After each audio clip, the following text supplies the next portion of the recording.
Welcome to the Serious TV Drama Podcast with Scot and Dan.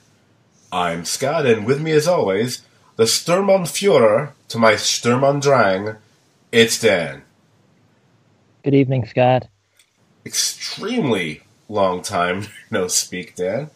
How are you doing tonight? Yeah, I'm good. Yeah. It seems like whenever we actually do get together to podcast, we always have to start like, it's been a long time, but I think this is a longer sabbatical than the previous one. I can't even remember now. Was it September? I don't remember.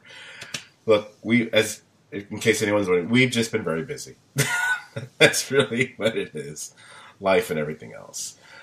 But we are back tonight to finally discuss all those CWDC superhero shows, which also means that we are not alone. Two of our usual terrible trio are joining us tonight. First, we have, from Chicago, Vicki. Hi there. Yay, Vicki. And then, the guy I like to think of as the snapper car of our podcast, which won't mean anything to most anyone listening to this podcast unless they're a super geek. From Kentucky, it's Jason.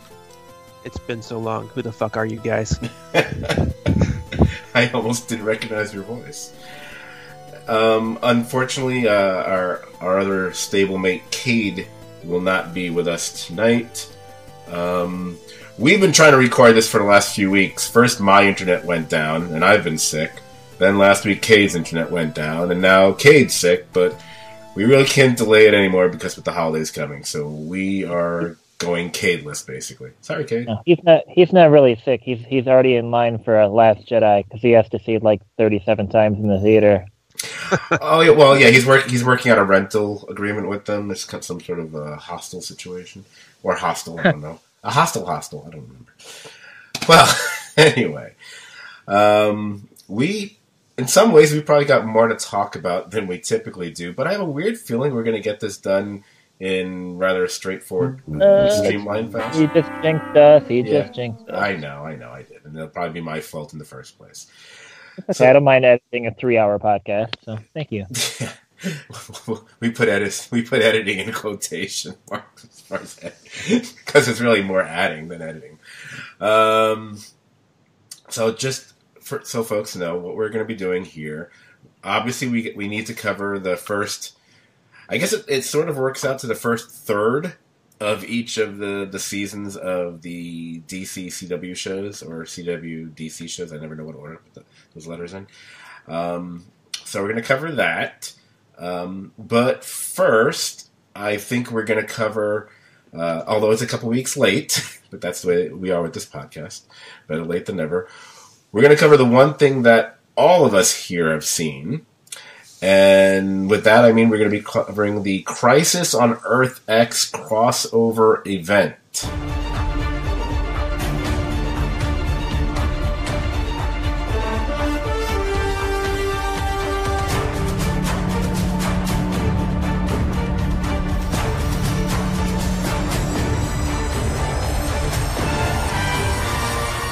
Now, as pretty much anyone listening to this podcast will remember, they had their major crossover event a few weeks ago, which they basically called Crisis on Earth X. And it really became a 4-part miniseries in of itself, rather than 4 individual episodes of each of the shows involved. Supergirl, Arrow, Flash, and Legends of Tomorrow. So let's go around the room and get everyone's, take on it as far as what they liked, what they didn't, what they thought was memorable, what they thought was stupid. Let's just see how we felt about it, and especially in comparison to previous crossovers, going all the way back to, Flash versus Arrow way, way back. Seems like a million years ago. So because I haven't spoken to him in so long, I'm going to start off with Dan. Dan, what was your take on the crossover? Well, I went into it with I knew there was going to be a crossover, but I'm really not paying attention to any of the news going into these things anymore at all. So I didn't know what it was going to be about, really, other than the title, of course, and that it was going to be all 4 shows. And you guys were forcing me to watch Supergirl this time. And but I was actually pleasantly surprised was my initial reaction, and then I was just like, I'd have to say I was wowed pretty much, just so many times, and just like, holy crap, like what the heck are they doing here? Like this is awesome, and like, and not just for them, like it was like genuinely good, It just, that's my initial reaction, I guess. Jason? Okay. It was great. I loved it. It was like a real life comic book come to life. Starting from the wedding. I mean, it's a superhero wedding, so something bad's got to happen. All the way to the end. It just seemed like we're going to up the stakes, especially considering the previous crossovers where we just had Flash and Arrow. Then we had Aliens last year. And then this time it's like, we're just going to do a huge story. And they really pulled it off. I loved it. I don't know what they're going to do next year to top it. Well, remains to be seen. Vicki? Yeah, no, I gotta agree. This really wowed me. I mean, Heroes vs. Aliens was kind of okay this last year, but I think they really knocked it out of the park this year. Like they've been saying, how are they going to top this? But I really liked how they made it a true crossover, so that you really needed to watch all 4 shows to understand the story and what was going on. Whereas in the past it was 30 seconds of Supergirl that they then recapped. But like they were saying, so it's going to be like two 2-hour movies, and that's really what it was like. Right. Yeah, I absolutely agree with what everyone said so far. I really like the fact, and I read some reviews in the last couple of weeks, just going back to, and it was interesting how a lot of people approached this, and the fact that some people they were like positive, and yet with this negative crack about how these didn't feel like they were actual episodes of their specific series. And my feeling is, hey, you know what? That's okay. If your biggest concern is that this viewer of Arrow is being forced to watch this episode of Supergirl and isn't familiar with some of the things going on there, it's like, well, they give you enough information in the little pre-recap things, and they don't talk about anything in any of these 4 episodes that are really that hard to figure out. This isn't. It's like what Jason was saying. It felt like a comic. The stuff that we watch on these shows, it's on a comic book level. Some better than others. So it's never going to be that like, oh, I don't know what's going on. I don't understand. Like you pick up on things. If you've never seen Legends before, you kind of pick up on like, oh. I see Sarah was an assassin. Oh, and apparently she likes girls and stuff like that. You can figure stuff out, Yeah. I like the fact that you cannot tell which show you're actually watching. Yeah. Like, you couldn't tell if it was a Supergirl show or Arrow show or a Flash show or a Legend show. Yeah, because in the past it's just been so segmented. Yeah. Whereas it was just seamlessly tied together. Yeah, they didn't even absolutely. use the separate show intros. They just had the one, Crisis on Earth X. I love that they did that. And correct me if I'm wrong, because I think I remember commenting it in our little private chat online when it was airing. I think in the very first episode, which was the Supergirl episode, did they do something with each of the show's fonts or something in the opening, or like as they kind of skip from each show just in the beginning. Do you know what I'm talking about? When they were like introing each, when they were showing what each group of characters was doing, And I think that was their way of doing it for all 4 quote unquote hours, because as you said, they never did the opening credit things for the other hours, as far as I can remember either. So we were spared the whole, my name is Barry Allen, because I think we didn't get that, right? Didn't they leave all that out? They left that out. Yes, they left it all out. Okay. Jason, what you said, I mostly agree with. I think each hour did do something that kind of stamped it as, oh, just so you know, this is an episode of Arrow, although 95% of it won't feel that way. Or the same with Supergirl, or the same with... For the most part, It felt like it was just one big thing. But I thought there was always at least one or two moments that reminded us, oh, this is a Supergirl episode. You know, like early on when she's just sitting with Alex in her apartment and just talking about stuff. That was very Supergirl, you know. Or an Arrow, the moments of him and Felicity. You know, each thing had it. Oddly enough, I think the hour that felt the least like the show that it was part of was the Flash hour. That, to me, felt the least like an episode of The Flash compared to the other 3 episodes, if that makes any sense. It makes sense to me. Wasn't that the one where they were on the Earth X? Yes. Yeah. Yeah, that wasn't like a Flash episode at all. That was more Arrow than anything, or Legends. Yeah, because at least with the Legends hour, that's when you got the rest of the Legends cast, finally, who hadn't shown up in the first 3 hours. So that's what made you go, oh, now it feels like Legends, because now all these other characters are there. But it made sense because they wouldn't have been invited to the wedding. So why would they? Because Barry doesn't really know, the Vixen from the 1940s or Hank, what's his face, whatever. I also thought that I think they gave the actors a little bit more to do, obviously, in this crossover than they had been given in any previous crossover or even most of their episodes. So I think that also made it a lot more fun. Just to see, Stephen Amell being, the Fuhrer on Earth X, or Melissa, what's her name, as the evil, Nazi Supergirl. I really loved. Yeah. Yeah, I that's gonna be my own personal running gag. I don't want to be bothered pronouncing anybody's names.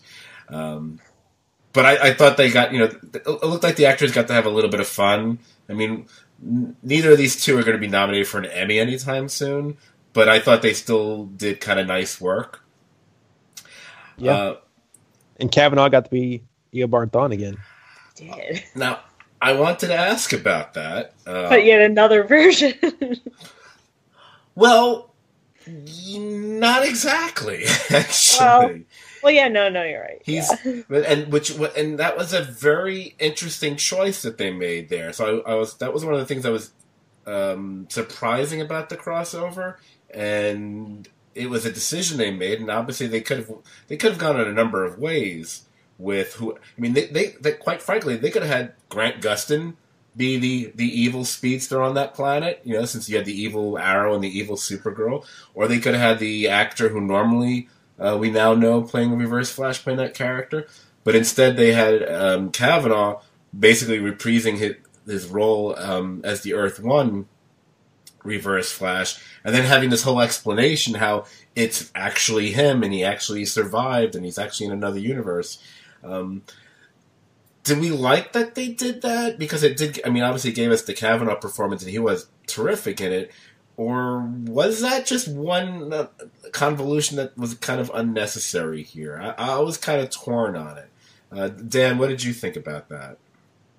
I thought it was pretty awesome. That character, it seems his goal is just kind of like traveling around time and different, I guess in this case, different Earths, just like messing with Barry while doing this crap to mess with his wedding seems like something consistent for the character, all the time we've seen him. So I thought it was, cool, interesting. I wasn't expecting it at all, which was nice. Well, number one, absolutely. I might not have been quite as much in the dark as you, but only because when I heard the title of the miniseries was Crisis on Earth X, being an old school DC fan, I knew what Earth X meant. Not that they did anything that I took that to mean, I just knew that meant that that's the planet where the Nazis won World War II. That's all I knew about it. I will say I was awesomely surprised to see that it was Kavanaugh doing that role. I just thought they were just trying and really explain how he's still alive and how he's still there, to not get, and why he looks like that, as opposed to confusing him with the other one. And it starts to get into that Flash inability to explain things very cleanly, so you just kind of nod your head and just go along with it, like, yeah, okay, who cares? Tom Cavanaugh's awesome in this role, and he's a lot more fun than his dopey Council of Wells characters have been. So. Which we'll get to later. I like to think of it as the showrunners just bringing that character back and put him in his back pocket for later on. That's the way I looked at it. Go on, Vicki. Yeah. No, I was just gonna say I did find it very convoluted, kind of an explanation. But like I said, I just kind of had to like kind of nod my head, say yes, and just go along with it.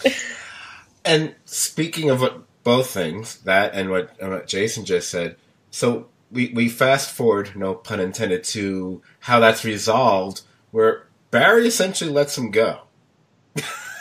Yeah.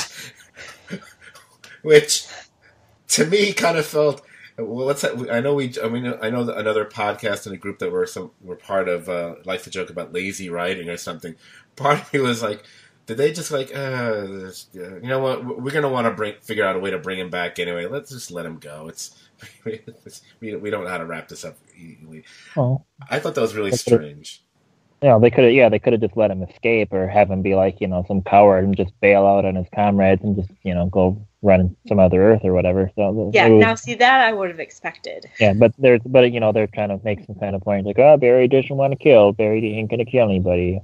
This is the difference between the two. In case you haven't noticed, he's not gonna finger blast him into death. So. Finger blasting means something totally different when you're a speedster, I know. So, wow, don't believe I just said that on this podcast. I'm trying to think of what else was really notable. Another thing that was kind of interesting, especially on the Legends side of it, we got a crossover that actually hit us emotionally, which I don't recall the other crossovers really pulling off.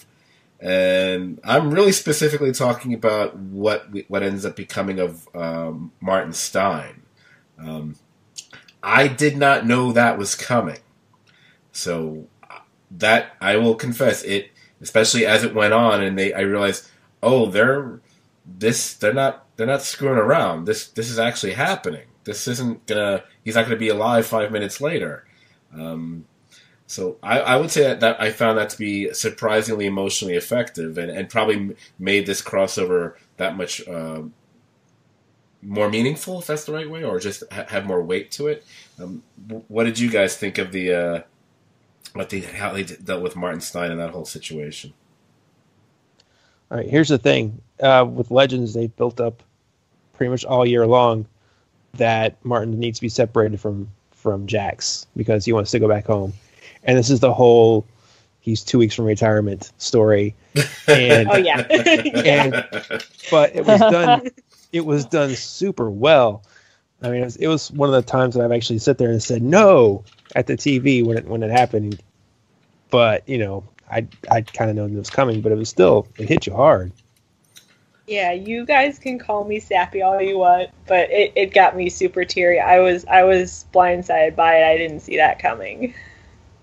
You're sappy. I mean, yeah, Vicki, pretty sappy. Going into before this started happening, I was just kind of like impressed that they seemed to be tying in like the various storylines they had in the various shows throughout the season, how they were incorporating that into the crossover, which I thought was nice and just kind of showed that like they had some kind of a plan. Obviously, Speedweed got everybody together, and it's like, this is what we're going to do. A little hands-on moment for him.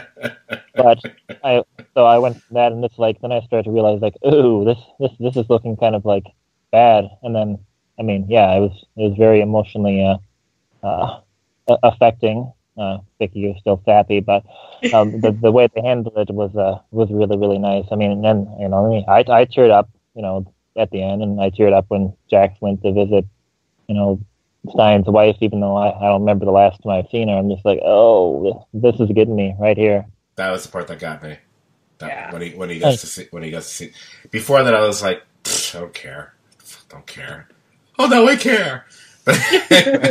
Yeah, I wouldn't say that the guy that plays Jax is the strongest actor, but he definitely he pulled off the heavy lifting they required him to do in this the last couple episodes, I guess. Yeah, I thought he's done probably more meaningful work and better work in the last couple episodes of the crossover and Legends in general. Obviously, what other show? He wasn't on any other show than he had in the previous couple seasons.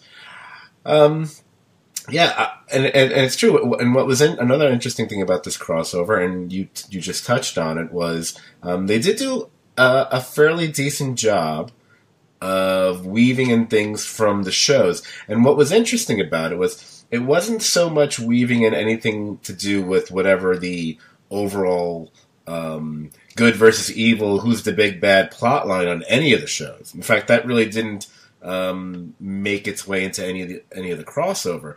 But they did find a way to work in all the relationship stuff that's been going on with all the shows, whether it be Oliver and Felicity, or the stuff with Alex and Maggie, or Kara and Mon-El, of course Barry and Iris.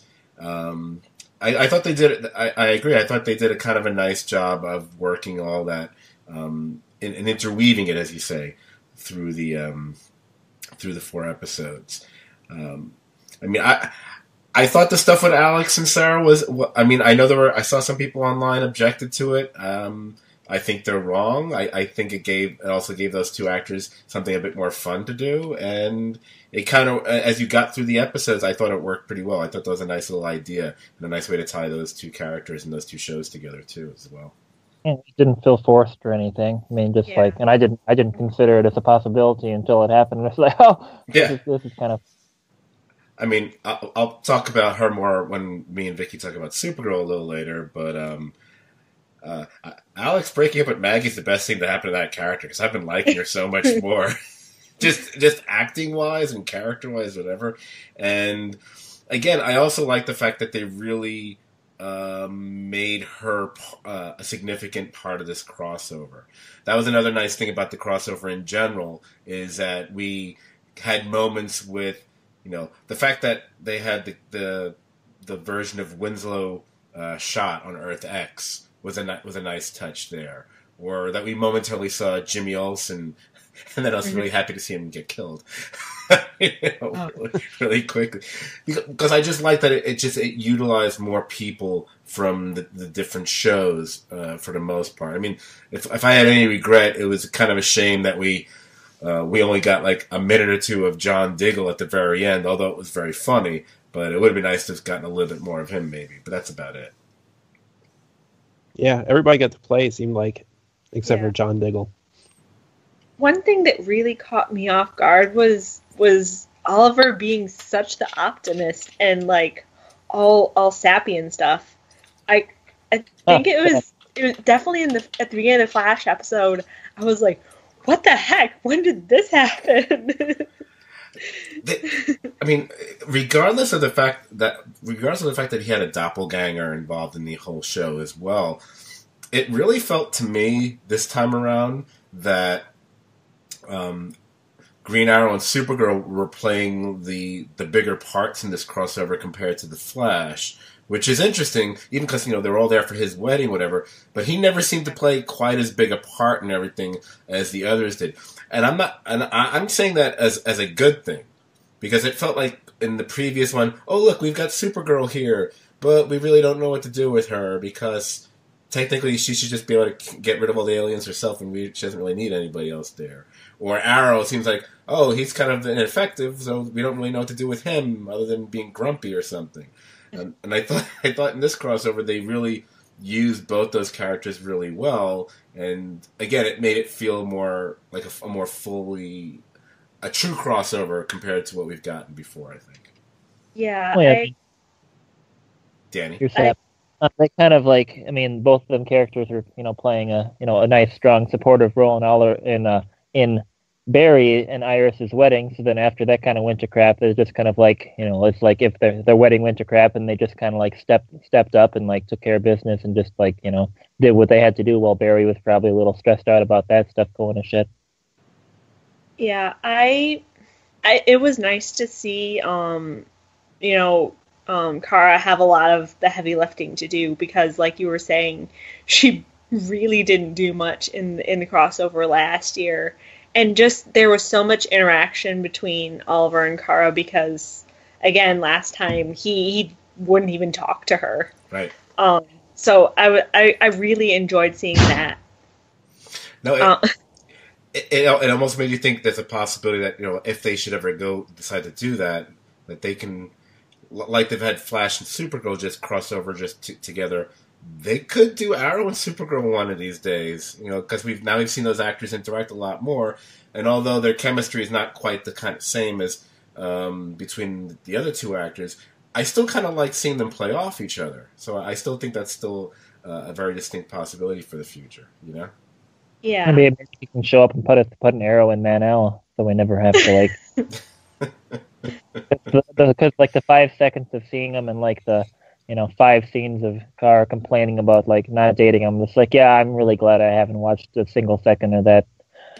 Unless the guy somehow like has the ability to be like charming or like any chemistry, but I'm suspecting it just didn't happen.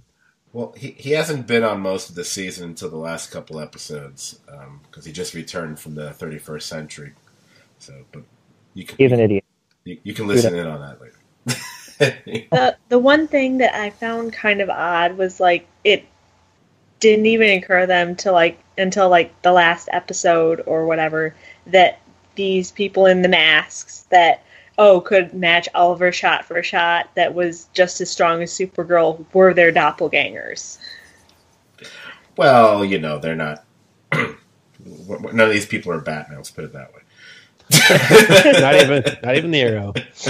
As much as they try to make Arrow Batman. No, yeah.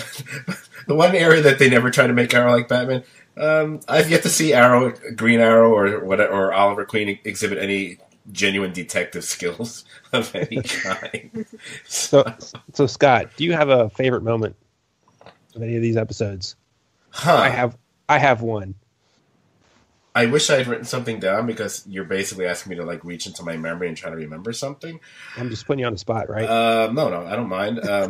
I have a moment I wish they had done more with, and they kind of failed a little bit. A couple things we haven't spoken about at all. The fact they had Killer Frost and Heat Wave, they really should have worked that angle a little bit more. And that's before Cold appears. And did they ever call him Citizen Cold, Jason? I'm assuming they didn't. They didn't. They just called him Leo. Okay. For silly, pathetic, hardcore comic book fans, we know there's an alternate version of Captain Cold who's, a good guy, but he's referred to as Citizen Cold, and I thought this was our opportunity to do that. So, but they gave him the classic Captain Cold goggles. That was cool.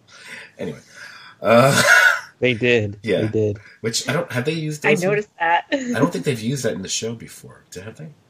No. Can that be like my Yellow Boots thing, and I'll make that my favorite thing? No. Give me a second. I'm just trying to think. Why don't you say what yours is, and I'll see if I can remember what the heck happened in this crossover.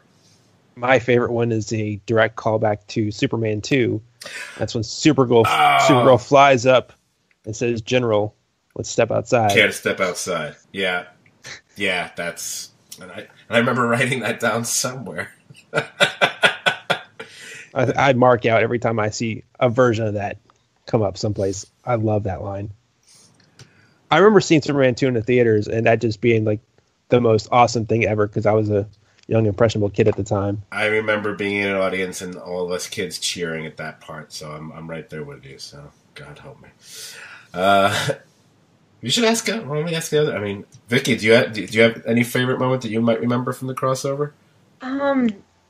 You know what? That big fight scene in the church in Supergirl was just amazing. I just cracked up so much when what I think it was Sarah used the like incenser thing as a weapon and there were just so many unique moments like Wally just like crackling and having some sick moves. He threw bullets back into the gun. Yeah. That was actually a cool note. I forgot about that too. Wow. Oh, Vicki, I'd have to say I'm kind of impressed that like subconsciously you like that church just getting destroyed. It's interesting. Oh, you're hilarious, Dan. The greatest American preacher getting vaporized. Yeah, I was gonna say that. Nice. Yes, that was William Catt was the preacher. I thought that was cool. Oh, I'm gonna tell you my favorite moment. Go ahead. When the Flash and I don't know what's his name, the Ray, we're fighting that red dude above the train. Red That was Tornado. Red Yeah. Tornado. Which I've seen before in various, but I don't know anything about him from like you guys obviously do. He But was in season what I- one, Supergirl. Yeah. We want to forget that, Vicki, please. Yeah. Go on, Dan. Yeah. But when I was watching that, I was just like, I mean, I was already super impressed with how the crossover had been so far, but I'm just like, this is really, really awesome. I mean, it was just, you could just tell they were pulling out all the stops, and they just kept doing more and more and more. Like, they weren't, they didn't just do like a couple cool things and then just kind of like rest on their laurels and have some like lame warehouse battle or something. Like, no, they just kept going and going and going, and they never let up. And I'm just like, I just had a huge grin on my face, and I was just, wow, it was just, there was plenty of moments that were getting me, but that was just really, really cool. Although I believe there might have been a warehouse battle or two in this crossover because they can't help themselves. Right. I'll say what my favorite thing about it were the unexpected little surprises, because thankfully I wasn't spoiled on things. And the one that hasn't been mentioned yet, so I'm going to take the lead and say it, is like, hey, Tommy Merlin. And what was great about... That was a huge surprise. What was great about... Because they were referring to him as Prometheus, and it turned out to be Tommy Merlin. And I thought that was a great nod to back on Arrow when there was Prometheus, and one of the rumors was, oh, it's going to be Tommy Merlin. It's going to be... And it never was. It turned out to be something lame, whatever. I love like, hey, we'll do that on the wacky doppelganger crossover thing. And they got the actor back, because I know he's on that Chicago... Fire, Hope, Med, whatever, Chicago Everything show. That to me was really cool. I really enjoyed that part. I liked it also because it was a kind of a twist, because we've seen Barry act kind of dopey and, not getting through his thick head that this is a doppelganger, but they're not the same person. You have to realize they probably have a different personality entirely. This time it was Oliver doing that, trying to treat him like he was his long lost best friend, his brother, whatever. And it turned out he's just an evil scumbag who then takes a cyanide pill. So that might have been my favorite surprise, I think, because it didn't occur to me until when they're all reacting. I was like, I can't think of who it might be at this point. And then when it was Tommy, I was like, oh, okay, that's pretty fucking cool.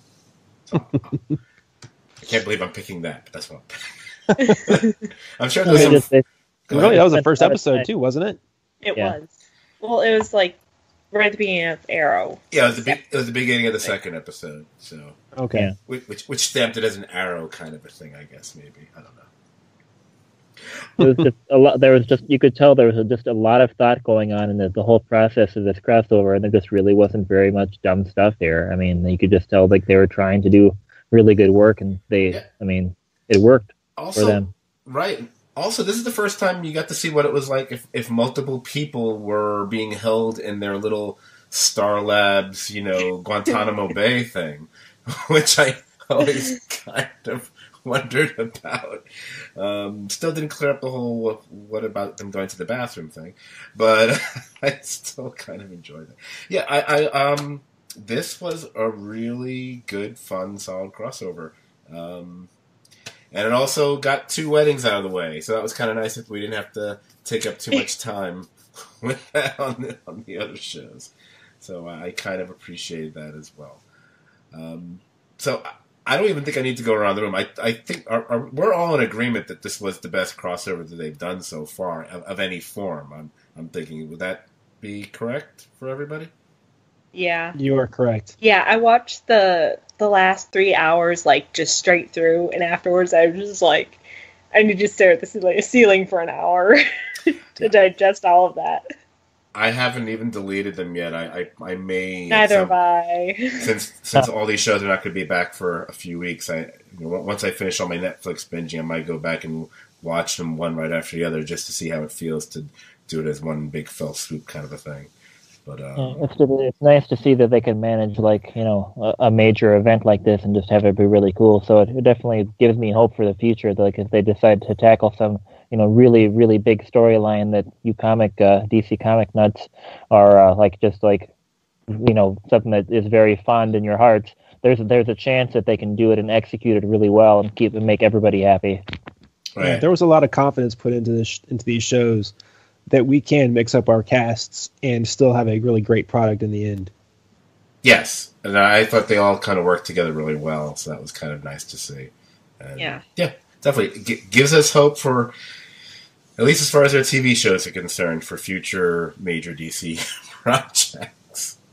Yeah. I will say I kind of have seen some criticism about it. You know, just the fact that they decided to go with the Nazi storyline. I don't know, which I mean, I suppose is fair, but I thought obviously it was sanitized for, you know, network TV, but I don't know. What do you guys think? It is comic accurate, so it's not like they just made something up and be like, let's try to offend somebody. It's like, no, this is from, you know, actual plot lines from comics from way back, and it's been around a long time. Well, I feel like I mean, I haven't specifically read what you're talking about, or at least I'm not remembering it, but I have a suspicion about it. There have been some people who've had more than a few critical comments about the show that me and you are going to talk about, Vicki, because they seem to, the last season and this season, seem to be often referencing things that are going on in the current political climate and so on and so forth over the last year or so. And therefore having the bad guys be Nazis, maybe they saw as being, oh, they're just, you know, taking advantage or exploiting certain issues that have happened this year in this country. And while there might have been a line or two that might have been a nod to that to a certain extent, like Jason just said, this is from a comic book storyline that goes back several decades. And no offense to everybody out there who had an issue with it, but sorry, but Nazis are one of the most popular, I don't know if popular is the right word, infamous go-to bad guys. You know, they're the ones you can always, you know, you don't got to worry about offending anybody if you're going to make Nazis your bad guys. They're a true unifying force. Yeah. The fact that they chose not to emblazon everything with swastikas or something, hey, you know what? That was a saving grace of it. You know, then anyone who is missing that, they can watch any episode of The Man in the High Castle. I've now watched both seasons of it as of a few weeks ago, so I can say this. You'll see all the swastikas you need to see and more. That show got a shout out in the episodes. Yes, it did get a shout. It's right. They did make a Man in the High Castle. I also like the reminder again, which we also got in Arrow the following week. It's like, oh yeah, I keep forgetting Felicity's Jewish because she doesn't look Jewish. Anyway, all right, I shouldn't say that on the podcast. And plus, Spider-Man got a shout out too when they were in the crossover, which was nice.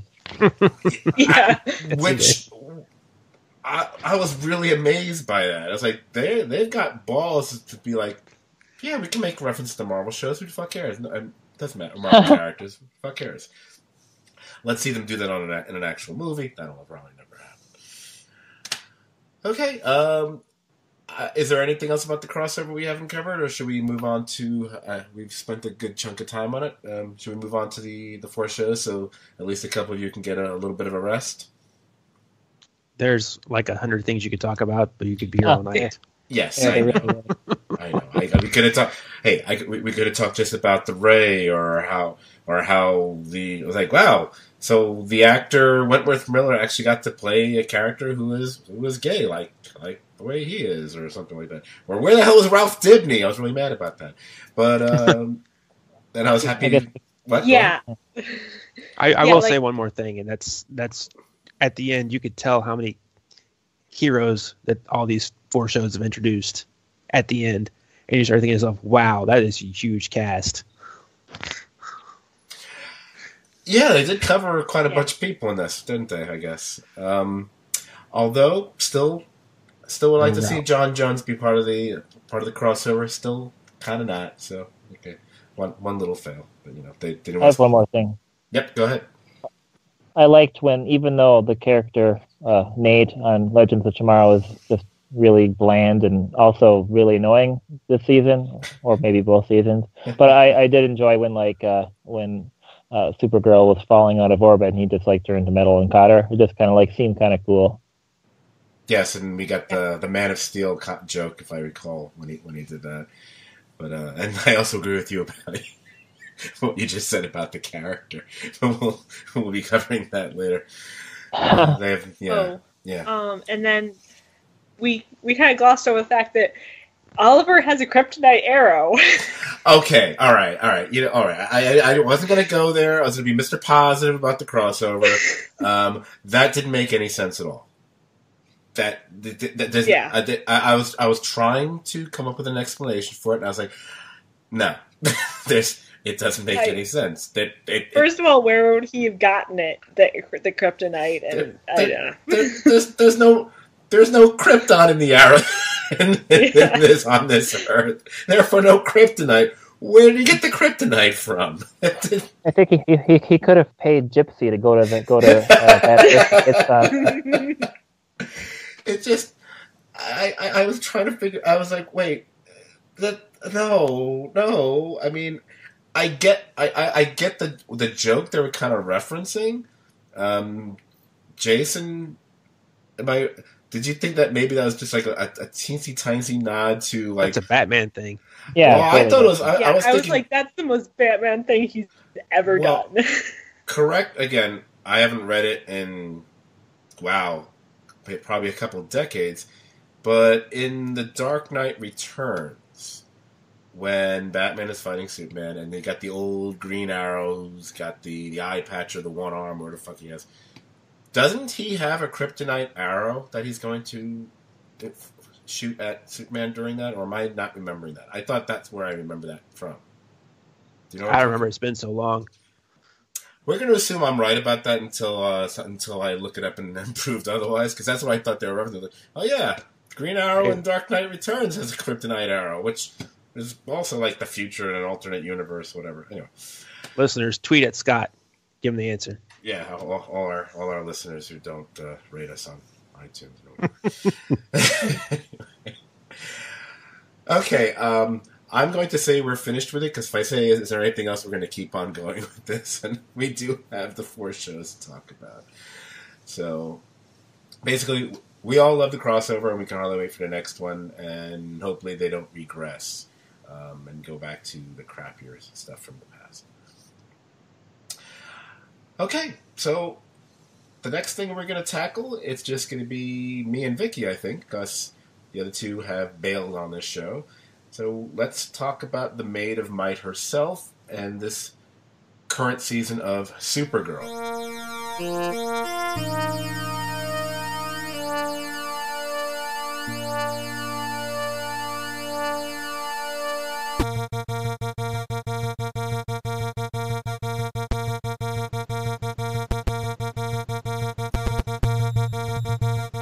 Okay, I'll give a really super quick take on what's been going on this season. So basically, Supergirl was upset and all broody for a while due to Mon-El being gone. And now she knows he actually went to the future and got married, and kind of a riff on the Legion of Superheroes, except they changed some really major stuff, which doesn't really mean anything for anyone who doesn't read comic books, but whatever. John discovered that his dad is still alive on Mars, and now he's on Earth with him. And they've moved in together. It's very cool that it's Carl Lumbly, who was the voice of John Jones on the Justice League cartoon for many years. Lena Luthor has now taken over Catcorp. Is that how you say it? Catco? Fuck it, who cares? Catco, thank you. And thus that makes her Jimmy and Kara's boss. Adrian Pasdar is now playing Morgan Edge on the show. Basically, he's a corrupt and insidious billionaire who's essentially Lena's rival and has done some shitty and even rather murderous stuff. I also believe that makes Adrian Pasdar one of the few people who have been on both DC and Marvel TV shows at this point. Alex has just broken up with Maggie because she wants to have kids someday. And most importantly, perhaps, they've been building up this new character, Samantha, who's Lena's colleague and a sweet single mother who's been slowly discovering that she has some sort of powers, and now she's had a metamorphosis, which was very much against her will, into essentially an evil and an evil Kryptonian world destroyer named Rain, who, when I first wrote this little description, I said was clearly going to be the big bad of the second half, but then we got another episode. Yeah, she's the big bad because she just gave Kara the biggest beatdown she's ever had on the show. So I'm going to shut up. Vicki, how are you feeling about this season so far? And, anything as far as highlights or lowlights, because I do enjoy when you actually say anything negative as well. But how do you feel about it so far, and especially compared to the previous season? I am enjoying it. I'm going to be upfront and say I could have done without Monal coming back. Oh yeah, that's my girl. All right. Though I did appreciate how he's like, you inspired me to do all this. Just seeing how you inspire people and are all heroic and stuff. That was nice. But it just creates more love triangle stuff with like him and his wife and Kara, and it's kind of unnecessary. And I'm going to neither agree nor disagree with that, and I'll explain why. As much as I don't love the lovey-dovey relationship stuff with Kara and Mon-El, and now he's there with his wife, basically that's that. He's there with his wife, so there really isn't anything going on there beyond that. Especially, and then this is a nod for comic book people. His wife is actually. Jason doesn't watch it, so we can't confirm this, but I believe, if I'm not mistaken, that her name, that's Saturn Girl, from one of the original members of the Legion of Superheroes, and Mon-El is one of the early members of the Legion of Superheroes, and they even refer to them as Legion at some point. So it's kind of like the Justice League in the future, essentially, for anyone who doesn't know who they are. Do they say her name on the show? They say her actual name. They don't use her superhero name. Is it Irma? Yes. Imra. There you go. Yeah, it's Saturn Girl. It is Saturn Girl, right? Yep. The major change, just to get it out of the way, is in comic book history, going back to I believe the 1950s, if I recall. One of the two of the three original members of Legion of Superheroes were Saturn Girl and Lightning Lad. Wasn't it Lightning Lad she was originally? Lightning Lad. Married Cosmic to? Boy. And Cosmic Boy. So in this, they changed it. So instead, she's hooked up with Mon-El. Wasn't Mon-El with Shadow Lass? Correct. Okay. Now I'm digressing into comic book stuff, so let me get away from that. Okay. Yeah. If the Legion are going to be on the show, I'm coming back to watch it. I know you're a fan of Legion. That's why I went there. And Shadow Lass was always one of the more interestingly conceived characters. Back to the show. Here's my negative thing about her in this season. To get the big negative out of the way, which has been bugging me. And I can't, and I wish I could just put it aside. But then they come back to it, and it pisses me off all over again. I like the fact that, last year they decided, hey, Superman's in this universe too, and that we've seen Superman, he's shown up on the show. I'll put aside the whole fight between Supergirl and Superman thing, and the fact they even have made a reference to that recently as far as how she was able to handle him. I was like, whatever. Here's my problem. The way she was when the season started, and what they keep coming back to, about her issues about being human, or that she's just alien, and she can't have a life, or she can't have a relationship, and whatever.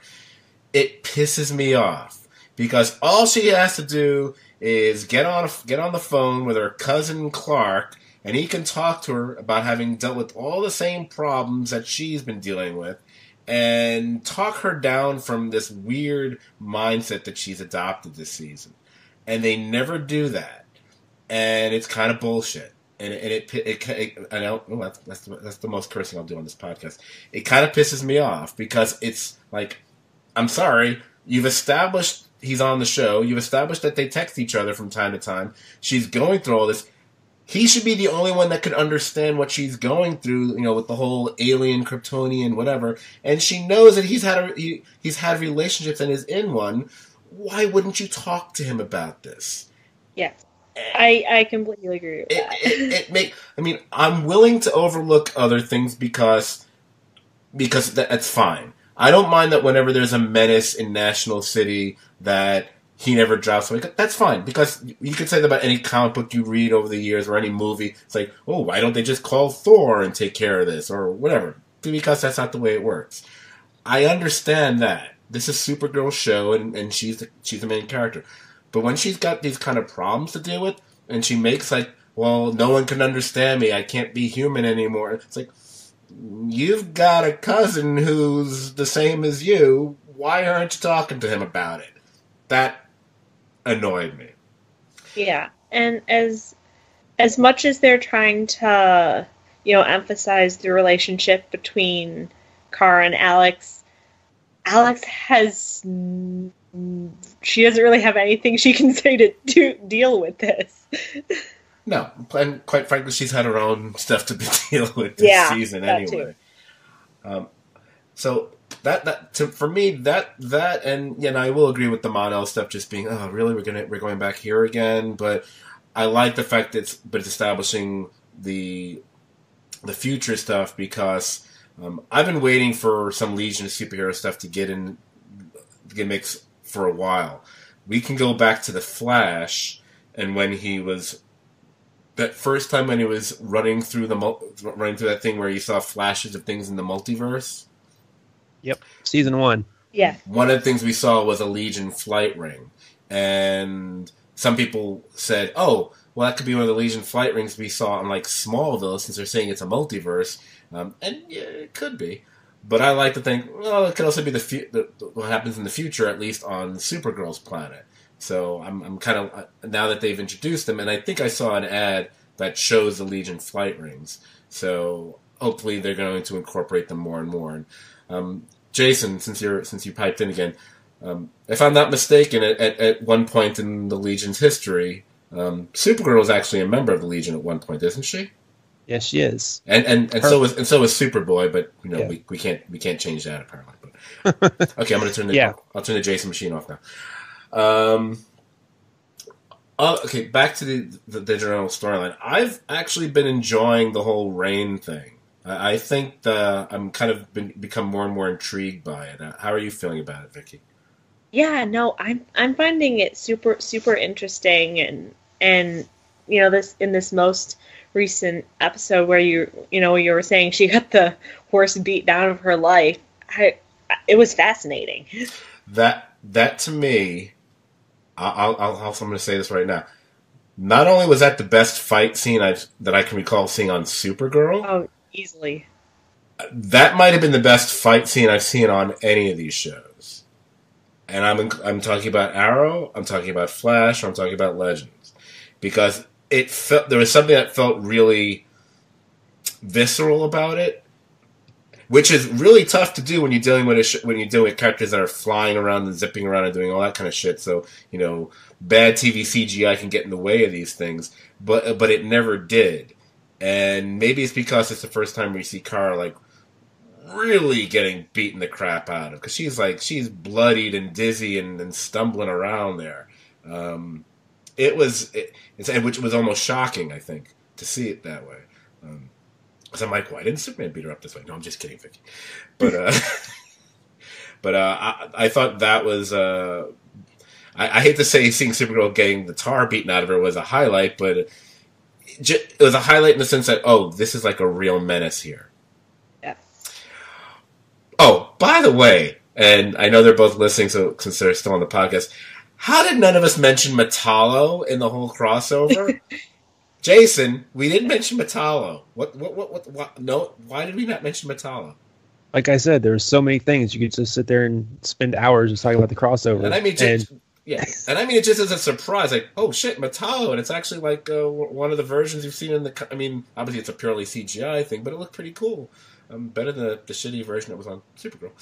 Anyway, okay. So, back to Supergirl. My favorite thing so far this season, other than the fact that we've gotten pretty much no Guardian crap, which has been really nice to not have that stupidity anymore. I don't count the crossover things. That wasn't really Guardian, really. The episode, the essentially the flashback episode with Kara and Alex as teenagers. I think, for me, I think that was my favorite episode of the season so far. Yeah, that was really fascinating just to see these younger versions of the characters, and not only how the characters have grown, but how their relationship has changed. Yeah. I even recognize some of the actors in it. I mean, if I'm not mistaken, the kid who ends up getting murdered in the show, he actually was in the previous season of The Americans. I think that was who it was. I'm pretty sure that's who it was. Unfortunately, I know you don't watch The Americans, so you can't verify that for me. Yeah, I stopped watching. Yeah, go back. Anyway, but I'm pretty sure it was. The only bad thing about that episode was it kind of made me go, hey, I kind of wish the show had started from here. Because I really thought the young actors were really good, and they really did a nice job of casting the young Alex. Yeah. I definitely thought, I could totally see that girl becoming, the Alex Danvers that we see today. I thought they did a really nice job with that. Yeah, I did have the thought though that was like the most CW-esque episode like ever of Supergirl, just from the point that it's these teenagers taking it upon themselves to solve this murder and all of this stuff. But yet it wasn't like the CW, because I think these were actual teenagers as opposed to people who look like they're in their late 20s or 30s, Riverdale. Or teenagers. But, I mean, for me personally, other than the issue I mentioned before, and yes, the return of Mon-El, I do think Supergirl has gotten better than it was last season. So I'm kind of enjoying it. Yes, I wish Kat was still on the show. They got their Trump digs in, I think, in the premiere with her, because I think she's the press secretary for the president now, if I'm not mistaken. And I know they got some stuff lined up for the second half of the season, which I actually don't remember what it is, but I know Jason hinted at it in the private chat that's going on, so I know something cool is happening. So yeah, I'm kind of glad that I stuck with it. I'm just looking forward to what else they do. I think they've kind of gotten rid of a lot of the stuff I didn't care for last season, and maybe once they kick Mon-El to the curb, we can enjoy it that much more. But I don't know if that's going to be happening anytime soon. I will say I was kind of glad that they split up Maggie and Alex. Just Maggie never really did much for me character-wise. She felt kind of just flat, and like I think it's just given Alex more to do than just all business DEO stuff. It's given her character some depth and had her given her the actress playing her an opportunity to do some interesting things. Yes, I agree. It's nice when you have these supporting characters and you give them just something that's definitely different than what they've been used to doing on the show, and it just gives them, gives them more toys to play with. It's kind of like the stuff with John. Yes. I call him John. He's not Hank. He's John. Whatever. I mean, the stuff with his dad, I love that stuff. I think that's great. Yeah. It showed a different side of his personality. And as I said in the description, for animated fans, the fact that the guy who was the voice of John Jones for 10, 15, whatever number of years is now playing John Jones' dad, that's as cool casting as anything they've done on The Flash or any of the other shows that we watch, or Supergirl, like having Supergirl be Supergirl's mom and stuff like that. But I've been enjoying that too. The only thing, I know they got rid of it seems like they got rid of the whole thing with Winslow's alien girlfriend, I guess. Which is fine, because that was a little She hasn't really reappeared. But I do hope they give him something more to do. Because I like the actor, I like the character. I just want him to have more to do than just be the occasional little comic relief at the DEO. Even if it means what I keep thinking is going to eventually happen, they have to take a dark turn with him because of his dad or something. I'm cool with that, because I just would like to see them give him more to do. I don't care about giving Jimmy Olsen more to do because I don't really care about him. Apparently they're going to hook him up with Lena Luthor or something, I guess. I don't know. I don't really care. Hopefully the show doesn't get too distracted by crap like that, but we'll see what happens. But yeah, no, like, speaking of Lena Luthor, I have thought, the Morgan Edge character has been interesting just to kind of have a villain for the quote-unquote normal side of the show, to give her a someone to butt heads with, and the episode where he was, framing her for poisoning the kids, that was super interesting. I really enjoyed that episode. Yeah.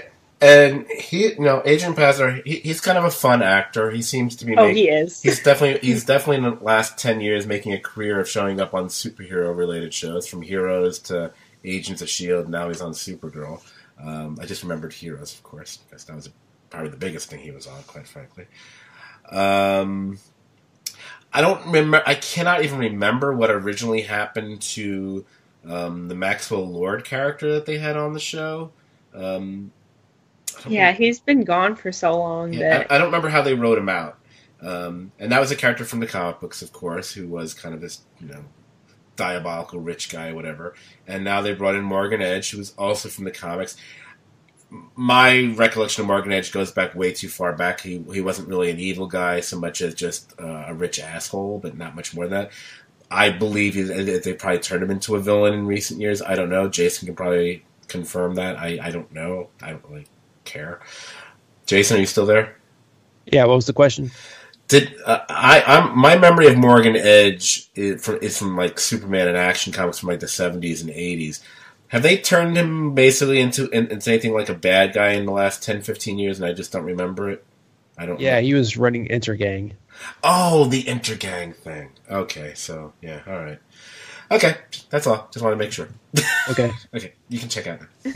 Yeah, I'm here. I'm just like your helpful assistant chiming in. Well, we are going to finally move on to the next show, which I think everybody's been watching. So, I believe we're done with Supergirl. Is that you say so, Vicki? Yep. Okay. Yeah, I think we pretty well covered it. Yeah, we spent a little bit longer than I meant to on that. That's probably my bad. So let's whip on over to catching up with The Flash.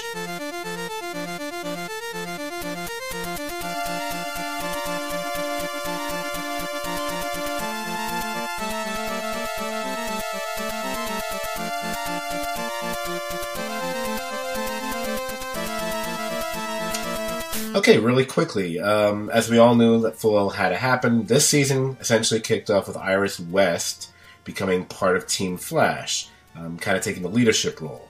They ended up bringing Barry back out of the Speed Force that he had resigned himself to last season, but it turns out when that happened, it also unleashed a dark matter sploosh that hit some city bus and made metas of pretty much every person on that bus, including Ralph Dibny, who has joined the show in a recurring role we'll be sure to be talking about in our upcoming conversation.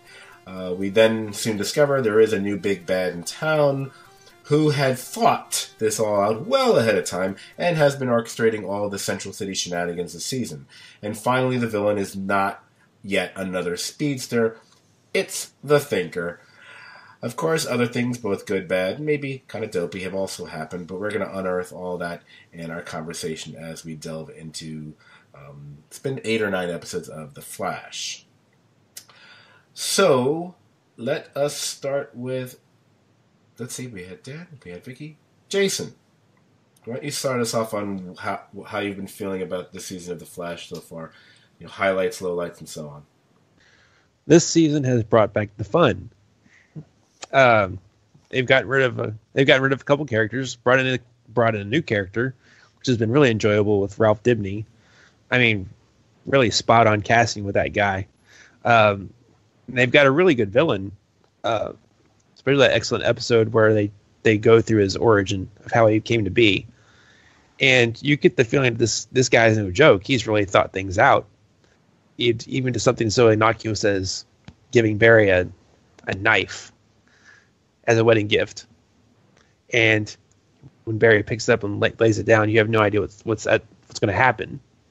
So I think it's just been really fantastic writing this year. Danny? Hey, I'm back. Yay! I'm pretty on board with what Jason's been saying here. I was very down, and as on the previous season, and as I watch this season and enjoy it really stands out as like last season really kind of sucked really bad. So now that they're actually doing good, I'm trying not to swear because I told Vicki I'd try to swear last this season. So I'm sorry I sound kind of ghosty, but anyway, it's been consistently good, and there's been a couple times where I've jumped into our private chat and just said like if we were rating stuff this season, I'd like to be giving really really high ratings to the Flash, and there's been a couple episodes that have just been just absolutely stellar. So yeah, great villain, good new character, Iris being part of the team. They're not executing that very well, but other than that, I can't complain after the last couple seasons being they're just doing stuff so much better. It's really good to see. And that last episode, the one leading into the hiatus, I mean, that was phenomenal. There was no, even though the week before was the amazing crossover, there was no drop off in quality. I mean, I'd say they really stepped her up, which was nice to see. I would even say the last, if memory serves, we could even say the last 3 episodes, because wasn't the one before the crossover the episode that Jason was referring to, the essentially the origin of the Thinker episode? I think that was that was a great episode. I'll agree. Either I disagree or agree with everything everyone has said. That was a stellar villain origin episode. That makes me want to That makes me want to go to people who go on and on about how much they love the episode of Daredevil where they give us the origin of Kingpin. It's like, no. You want to see a really good villain origin episode? Watch this episode of The Flash. That's right, The Flash. I mean, it takes your typical hero gets gaslighted, but they do it in such an interesting way. Like things are he's a bad guy. But he's being thought like a couple steps ahead. They do a lovely job of being able to go back and forth between the past and the present in that episode and knitting it all together. And we've sat through episodes of CW television which deal with present stories and flashbacks that didn't do that very well. So it was nice to see it done very well here on The Flash. Vicki, what have you been thinking of the season so far? Yeah, no, I'm definitely enjoying it too. I really like, the Thinker. He's turning out to be a really good villain for the season. With Ralph Demi, oh my gosh, he's doing such a great job. He's just that guy that you just hate so much, but he does so well. the Jason of the Flash team. I wanted to comment. I'm loving Katie Sackhoff's character. Was it Aminette? The recurring character. She's been in like 2 episodes now. I've been waiting to hear Dan's reaction to her, but I'll wait till after he speaks. I've been curious to hear what his reaction was. I think it's been fascinating, and just to see the interplay between Frost and Caitlin, and to see what Frost was up to, and just how it's the constant push-pull between the 2 personalities of her. I'm loving it. Oh, to hop on that while I got you on the mic here, definitely what they've done with the Caitlin / Killer Frost stuff, for the most part. I mean, nothing on any of these shows is perfect, but for the most part, I've really been enjoying the whole kind of split personality, not even aware of what the other one does kind of thing. And it's giving her more to do. It's making her a more important character on the show. And they have also been able to utilize the Caitlin Snow side of her as being important. Like in that episode with, actually it was the most recent one before the hiatus. But I'm glad that they're giving her something to do of significance. And again, much like we were saying about the characters who got to play doppelgangers of themselves, and it's not about Ronnie. It's not about Ronnie, and I like the idea that they've also made Killer Frost a more multi-dimensional character than just what she might have been before. Like the Earth 2 version was just just a standard bad guy.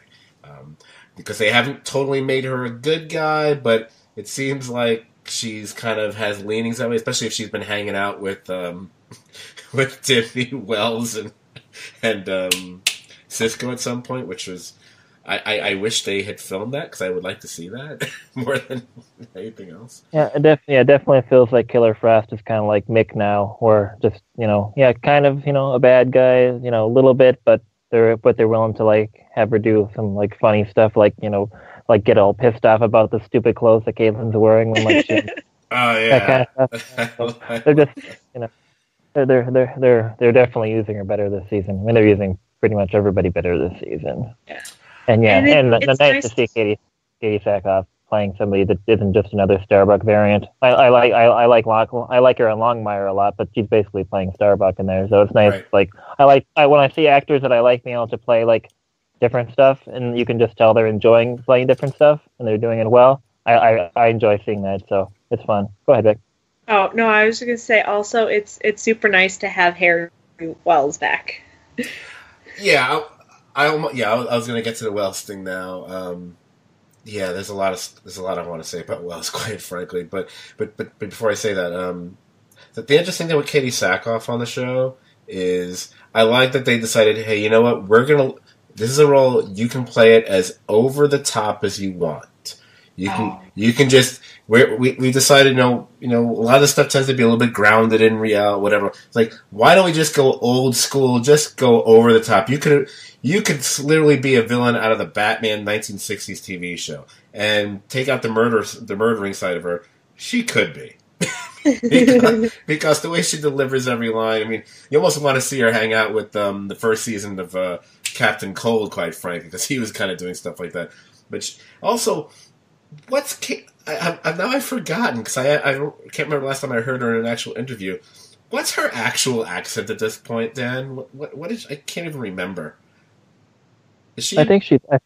Yeah, she's American. She's American. Yeah, she is American. Yeah, So I looked when I watched BSG. I looked to see if she was Canadian because like they shot in Canada and like almost all the supporting cast in that show is Canadian. But no, she's American. I don't remember where she's from, but so she's just putting on this over the top British accent for the show. British accent, yeah. Which I'm not buying for a second.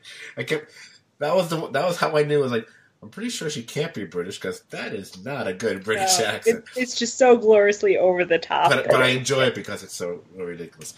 Oh, it is. Speaking of over the top, now it's a lovely segue. So Wells.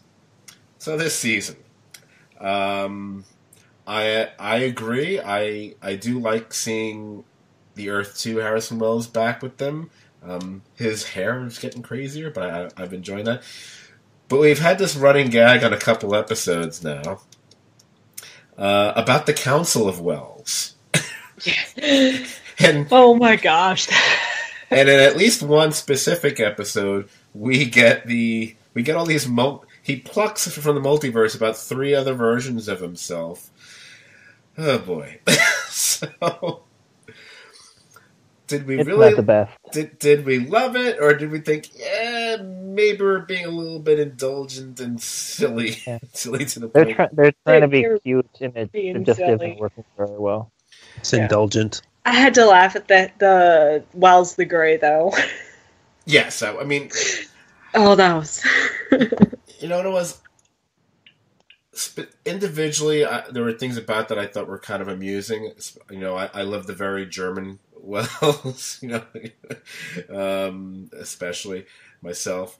But that was one of those ideas that was like, Harrison Wells of Earth 2 is a very serious, pragmatic, logical guy.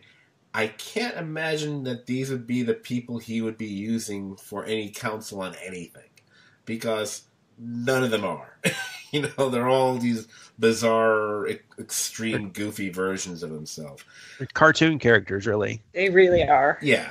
They were cartoonish to the point where it made me think of how Harry from the or what was it? Was it HW or HR? HR. I'm so happy I don't remember. They made HR seem positively down to earth. and he was kind of a goofball, if I recall, from last season. So that was a little. I could have done without that, but I am glad that he has stayed there because I think they need to have Kavanaugh on the show. I think the show has been needing that, especially Team Flash. And can we now address something that I made a slight reference to, and Dan really mentioned a little bit more about it? And what I want to say one thing about Wells quick. I like the character, and it's nice having Kavanaugh on the show, but I don't think they've used him really well at all. I haven't enjoyed him and Cisco sniping at each other constantly, like shtick at all. I didn't like the console of Wells, and I mean, he pretty much just like shows up in every like battle with a giant gun and like doesn't like accomplish anything with it. So I think they the show it's very good and it's not like a huge distraction, but it definitely seems like they need to do something more. They have to do something more and better with him. Yeah, I'll agree with that because I thought they dealt with all the sniping between Cisco and Harrison Wells in a previous season, and that should have all been put to bed between the two of them. And the Council Wells stuff was kind of silly. So yeah, he's almost getting the Caitlin Snow treatment, except at least he still gets the occasional decent line. But yeah, I agree. I think they do need to use him better. Make use of the fact that he's supposed to be really, really smart. And I don't feel like we've gotten there the way we had in those previous seasons with that character. So, especially if you're taking on, if your big bad is supposed to be like the smartest guy ever, maybe Harrison Wells should really be stepping up more. And so that's why having the whole idea of the Council Wells helping him to figure stuff out kind of, I think, took away from his character. Because I always thought he's kind of a genius, isn't he? I thought he was like the Steve Jobs of Earth 2, except no one liked him or something. And they seem to not have really done that when they brought him back. So I do agree with that. I was about to dovetail to something else, and I can't. Oh, Team Flash, Iris. Yeah. Here's my problem, and it's a couple of them. On one hand, I like the idea of trying to work her into the show more, because I think she's still a reporter. I don't know, because there's no proof of that. That's one thing. None of these shows really. It's interesting that of the three single hero-led shows, as far as them having occupations and a work life, not that it's done that well there either. But Arrow seems to be the one that seems to get the most into their work life compared to the other shows. On this show, I'm like, if she's a reporter, we barely know it. And quite frankly, I think they have dropped the ball a lot on this show. And I don't mean just this season. I mean, for the last few seasons, they really should have been making more of Barry being on the police force and being, a police scientist. And I feel that they've never really done as much with that as they did in, say, like the first season. And I think that's really been a problem on the show for me personally. It's like Barry doesn't really seem to ever really do anything. How does he still have a job? It doesn't seem like he's ever doing it practically. Well, yeah, it's kind of having Cisco and Caitlin around, constantly looking at satellites and crap. It kind of like neuters his abilities, or like the need for him to like use his forensic abilities. Just like having Felicity around means Oliver doesn't have to do like any detective work ever. It just kind of takes an aspect of the character which could be interesting and just gives it to somebody else, right? Which is fine, but not necessarily the coolest thing all the time. I would just like Barry to be doing his job from time to time. Otherwise, then why have him be Barry at all on the show? Then he should just be in the red outfit all the time, even though he's cut the mask off the whole time anyway.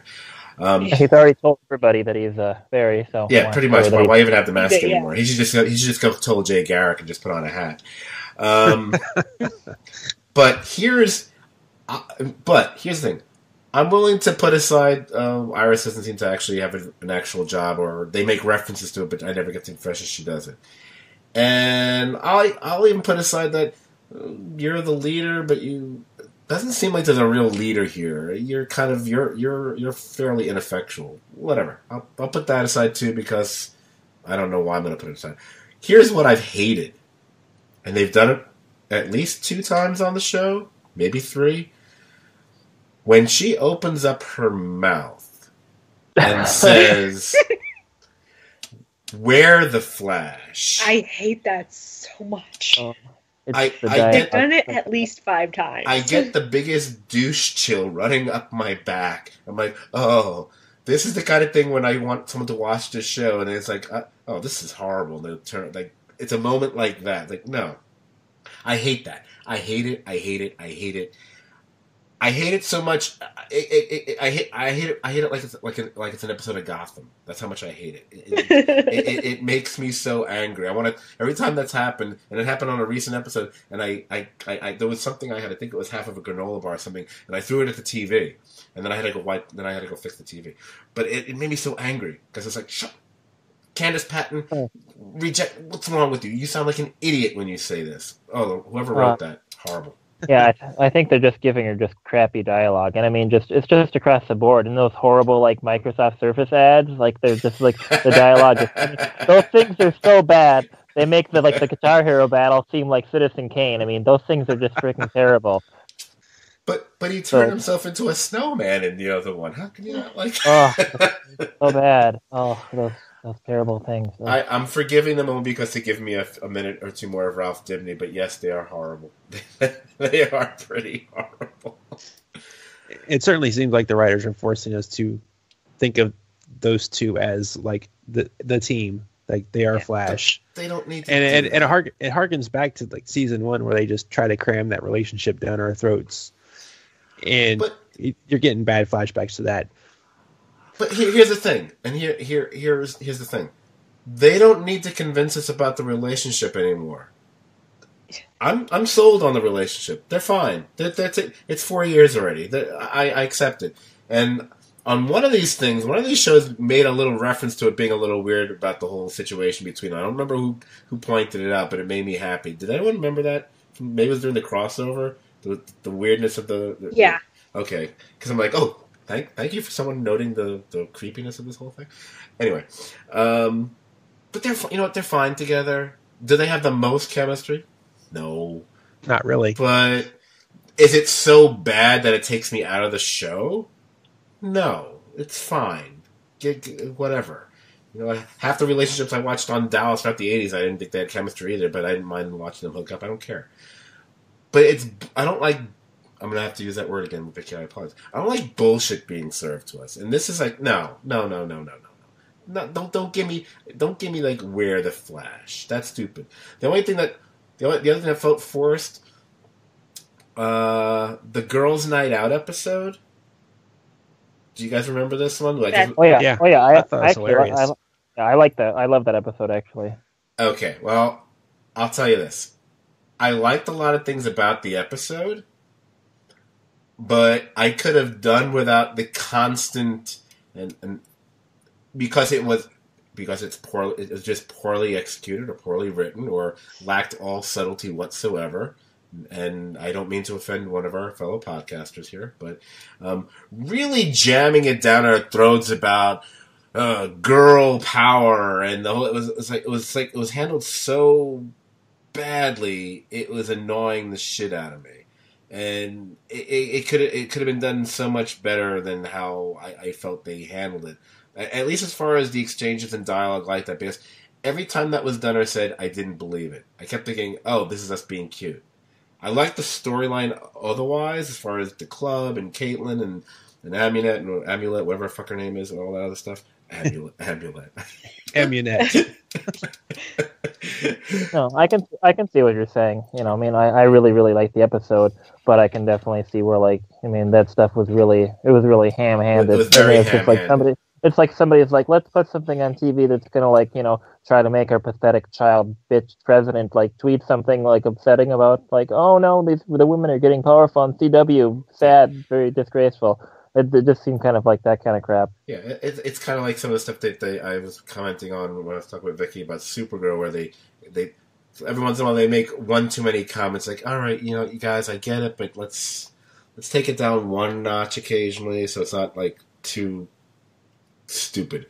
You're preaching in the crowd, guys. I mean, you know, your audience gets it. You don't have to like say, hey, look at us, we really care.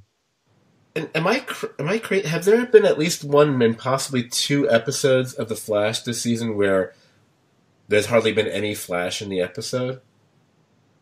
It feels like there's been at least 2 episodes where he's hardly even been he either hasn't been the Flash at all or only very briefly. Maybe even 3 episodes. It feels like there's been a few. Well, for Girls' Night Out, it was designed that way because they were doing the crossover at the time, and the premiere kind of. Yeah, and the premiere as well. And the premiere and the Thinker episode, the origin of the Thinker episode. Is he really flashing around that much in that? I don't think he is.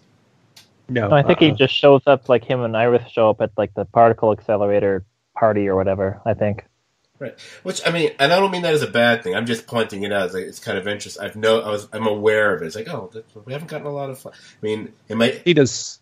Well, he doesn't show up at all in the suit in Girls' Night Out, and in the Thinker origin story, he flashes around the Thinker's house. But I think that's about it. Yeah, that's very brief, and he's not in his outfit either when he does that. So again, it's not a bad thing, and part of it is like, hey, maybe they're saving the budget for cool shit that's going to happen later in the season like we've seen before. But I was curious because I've noticed that. And it reminded me that there's been these weird parallel things that have happened on all the shows because, on Arrow there's been, and when we talk about Arrow later, there were a few episodes where Arrow isn't Arrow. So we don't get Arrow on an episode of the Arrow. Or there was at least one episode of Supergirl where there's hardly any Supergirl.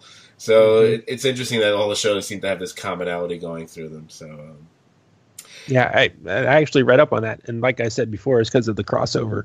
that crossover evidently took like 4 weeks to shoot. So the schedule wise, they were in and out of each other's shows a lot. So that's why you had like White Canary being in a coma for most of that one episode of Legends. Oh, interesting. Yeah, and that's why you had the flashback episode for Supergirl where they were kids. Sorry, my voice is going someplace. You're such a bad podcaster. You're trying to do your fake Batman voice or something now? Yeah. I thought he was doing his Cade impression since Cade lost his voice and couldn't do the. Okay, Vicki, what? You're a girl. What did you think about the Girls' Night Out episode? Vicki hasn't talked for Vicki hasn't talked for the last several minutes because she's been trying to chew one bite of Chicago-style pizza. But what did you think about that? Did you think they, handled it well, or I mean, I really loved the episode, but it definitely seems like they were trying to appeal to a specific audience, which is you, female. Maybe this is just because, obviously I'm a girl and you're guys, but I didn't have a problem with it. Because, we get so little of, the girls doing stuff together that I thought it was a bit refreshing and something different. Oh, that was my problem. It's because I'm a guy. Yeah. Thank you for clearing that up. Oh, you're so funny. Yeah. But no, because I'm just a little more, I notice those things a little more, I think, just because there's so many just guys doing everything that I really do appreciate it when they, quote unquote, deign to make time for the women to go off and do their own things together. Here's an episode for you. But of course, I get that all the time on Supergirl. Right? Yeah. So shut up. No. Yeah. How dare I want some more of that? I clicked on IMDb because I wanted to look something up, and how they have people like the episodes get rated, whatever. And like for a Flash, the episodes are rated it's usually anywhere from 1,500 to 2,000 people rating the episodes. So I'm seeing like 7.8, 7.6, 7.7, 8.6. Girls' Night Out 5.6. I think, wow, all these stuck-up guys must have gotten really pissed off and gave that episode a low rating. It's not a 5.6. It's a 7. I just thought they didn't handle that very. They didn't do a good job with handling the writing of that specifically. You didn't need to keep calling attention to it because then, like Dan, the phrase Dan used, it came off very ham-handed. I'm all for an episode doing that. I mean, some of the great animated stuff has done that. Jason, is it is it an episode of one of the Batman series where it's just one episode, it's just the women on it, I think. It's like Harley Quinn, Poison Ivy, and Batgirl, or am I imagining that? You talking about the animated series? Yeah, we're talking about one with the really good DC superhero stuff. Like Yeah, I believe there was. I don't remember was it the Sirens episode? I don't know if it's that one, if they did it more than once, but that's a fantastic episode. Hey, and you know what? They didn't once have to do anything like, hey, yeah, we can, because we're girls. Like, shut up, no, just fucking do it. You know, you don't need to keep calling attention. You don't need to keep calling attention to your own gender, because that's, in a way, that's kind of, there's something demeaning about that. You don't need to do that. Yeah, but like, kind of going off of that, I did like how in the crossover, you know, they had Iris and Felicity just take out all those Nazis basically on their own. And they didn't really have to call attention to it. Yeah. There, see, they didn't do it. They didn't do it there. They didn't have to say, hey, we did that when we were girls. But they didn't have to do that. They just fucking did it. They took care of business. Exactly. Yeah. It's awesome. Anyway. Vicki, I have a question for you, Vicki. I'm just kind of projecting as to what I think the CW might do in the future. But since they recently canned one of their showrunners for being a douchebag, pig, whatever fool, if they whatever, the guy was a scumbag, and who cares what his name is, so he can go rot and douchebag, insecure fuckboy hell. Pardon my language, Vicky. But if the CW in future episodes kind of, if they double down on this kind of like really, really overt girl power stuff, and have it with like such strong dialogue where like do you think it could come off like they're trying like really hard to like say like, hey, you know, we're not like that other guy, you know, we're trying to be like, you know, cool. Do you think they would could you see them doing something like that? And if they did, would that kind of feel like, hey, like CW has my back, or like, hey, like CW wants to look like they have my back? I think it would annoy me because they're trying. Oh, we're trying to make a point in doing this. So okay, yeah, good. Interesting. Trying to think of anything else. But like we were saying, if it just depends on how subtle or over the top they do it. So yeah, right. I think I enjoyed that episode more for the comedy than anything. Oh, I mean, I definitely enjoyed that episode, but it's, I mean, my favorite episode other than the Therefore I Am, which is the Thinker origin episode, which I guess I think Therefore I Am, I guess that's where the title comes from. Probably, I'm gonna be obvious because it's a personal favorite character of mine just from the comic books since I was a child. The Elongated Man. Oh, I'm sorry, the Ralph Dibny origin episode, which I guess was titled "Elongated Journey into Night." Another great title for this season, by the way. Again, like what you were saying, I think they really did a nice job at casting. There's a slightly grounded Jim Carrey like quality to this guy. Yes. Now, yeah. I and here's where I can be a comic book enthusiast, but also can put that aside at the same time. Again, I've been a fan of the Elongated Man since I was a child. I have an Elongated Man T-shirt. How many people can say that? Not very many. Is the Elongated Man's actual personality really like what I'm seeing on this show? Well, not exactly, to put it mildly. But I don't care. Because there's certain aspects that aren't like him. Because he can be a smartass. He's in the comic books. He's always been married, and everyone knows his secret identity and whatever. And that's kind of like one of the best relationships for like 40 years of comics, whatever. But I've been enjoying how they've handled it. I was concerned when I heard they were going to do the character because I was like, uh-oh, that's going to cost some serious money to do stretching effects. How good is that going to look? It's looked mostly fine for the show. And I'm looking forward to them giving him an actual outfit, not that weird piece of crap that Cisco has given him. Like quote-unquote prototype. The funny thing with the Elongated Man giving 15 seconds of comic book history, he's a character who's had many different outfits over the years, some of them better than others.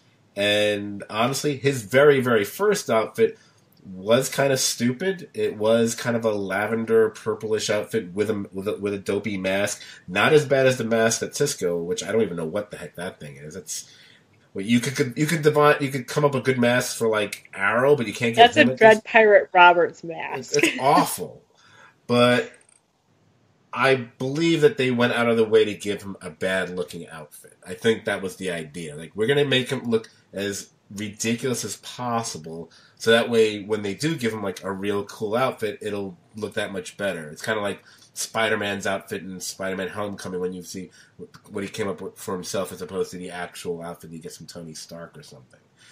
But I've really been enjoying that. I'm looking for them to incorporate him more into the show, because one of the famous things about the comic books for several decades was Barry Allen and Ralph Dibny were best friends. And I like that they're showing the evolving of this character, which they've done a nice job with the Ralph Dibny character as well, and as well as how these two are going to become friends. So I'm really...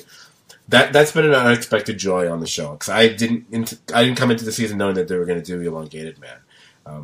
I don't know if they'll ever call him that, because it is one of the worst. It's probably one of the stupidest comic book names for a character. But you can't call him any of the other things, because you can't call him Plastic Man, you can't call him Elastic anything, because there's Elastic Lad, and you can't call him Mr. Fantastic. So I don't know if they'll ever give him a name, because I don't know how Cisco would go along with a name like Elongated. Yeah, definitely a great addition to the cast. Really welcome. I'm glad that they're moving away from I call it his earlier behavior. I just call him Dickhead Tracy, but they're kind of making the character a little bit more likable. Now and that'll help, and well cast. Although I did like that. I actually enjoyed the whole. But a whole season of it would have. Oh no! But yeah. But what I liked about it is, and one of the important things for me personally about the Ralph Dibny character, and so I was happy that they found some way to reference it and then possibly include it. He always fancied himself a detective first and foremost. So one of the cute things about the character was always, whenever there was a mystery, his nose would be twitching or whatever. And I think at the end of one episode they showed his nose twitching or something. So I got a big kick out of that. And the only the only episode title that they have for any of the shows for next year, because they don't even have a title for the one that's going to premiere on January 16th. They don't have a title for it yet. But the one on the 23rd is titled The Elongated Night Rises, and that makes me very happy. I don't know what's going to happen, but the title alone makes me very happy. So. I have one issue with The Elongated Man this year, or Ralph Dibny, and this is not the first time we've heard of Ralph Dibny's name. If you go way back, Season 1, they name-checked Ralph Dibny. Yes, I know. In the Power Outage episode. Yep. So it's not like it's a big surprise that Ralph Dibny shows up again in a different place and gets powers this way. Gotta let it go. I know, the guy hand waved it away. Gotta let it go. Trust. Think of all it. Hey, Jason, while we're not going to talk about it here, you've seen the Justice League movie, right? Yes, I did. Actually, just think about the number of things you have to wave away that they decided, that just happened in the previous movie. Right. So, kind of, but wait, the dirt was rising at the end. But doesn't that mean he was so, just let it go. Okay, so was there anything else that kind of sticks out about this season? I mean, I think we all are really enjoying The Thinker. I love the fact that it's a husband and wife team. I thought that's also very unique and interesting. And they are The Thinker. Oh God, very nice. But at least there, it would you could go along with it, even though technically her name, her if she has a villain name, it's actually the Mechanic apparently. But not that they really say it on the show, which is maybe a good thing. I am a little concerned though that once we got to the final moments of the final episode of 2017 and what happens, and I don't know why I'm talking about it, like I'm not spoiling because we've all seen it. I'm worried that we're not going to see the actor who played the Thinker for the first part of the season again. That it's now going to be that his his brain and his thinking has been transferred to this other body now. But it feels like that's where they've gone with this. I don't know if that's what they're doing or not. I think that's unfortunate because I really like that actor, and he's been one of the strong things about this season. And so it'll be kind of a shame to not have him on for the rest of the show. But I don't know what they're doing. But it feels like that's what they're doing since they murdered him.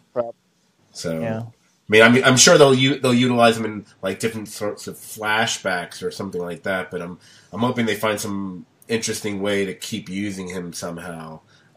Maybe when a guy looks in the mirror, he sees himself as the other. I don't know, something like that. Because I know it sounds lame, but you know what? I'm willing to take that because I really don't want to lose that actor because I think he brought a sense of gravitas to the show, and I've seen him on other things before. He was on the 100, and I'm sure he's been in a lot of other shows as well. But I really liked him on the show, so I'm kind of sorry that they had to go that route. Yeah, have you guys? I personally feel that they've done a better job with their random villain of the week this season than they have in the last couple of years. They seem to be really taking this dark energy wormhole bus thing, and it's just they're just handling it a little bit better this time around, I'd say. Yeah. I'm hard pressed to think of that many villain of the weeks that there've been, really. I know didn't King Shark show up at one point, but he's old though. No, but they use like that guy that was like I don't know, Kilgore. I don't remember. Yeah, and then the lucky whatever. Yeah, they did that with the girl with the luck. That was cute. I got a kick out of that, and the woman with the Native American artifact stuff, which I think that was during one of the Elongated Man episodes. So we got the whole. Yes. And I don't know if I thought much about her as a character, but I like the idea of it, so it was okay. I don't know. I'm assuming we're not going to include the stupid samurai robot, even though that took up an entire episode, and no one thinks there's something weird about having the samurai head. Oh, whatever. I guess there's been a few, and I guess Amu, whatever her name is, would count as one. So, okay, I'll go along with that. I just kind of want to. I wouldn't. I think they've done fine, but part of me wants to see like an actual Flash villain show up on the show again. That would be kind of nice, other than the Thinker. But and when we talk about a certain other show, it'll be interesting how I think a certain other show did a better job of the Flash villain than the last time he appeared on the Flash. But we'll be getting to that. Oh, I guess we'll be getting back to that next. Now I think about it. All right. Are we done with the Flash? Should we move on to the next show? I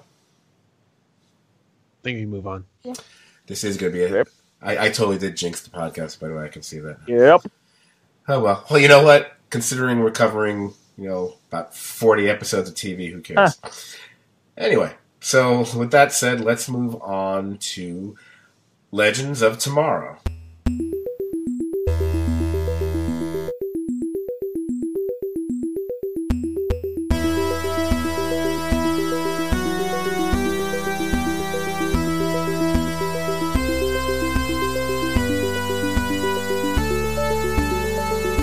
Now, we left off last season with the team, breaking time.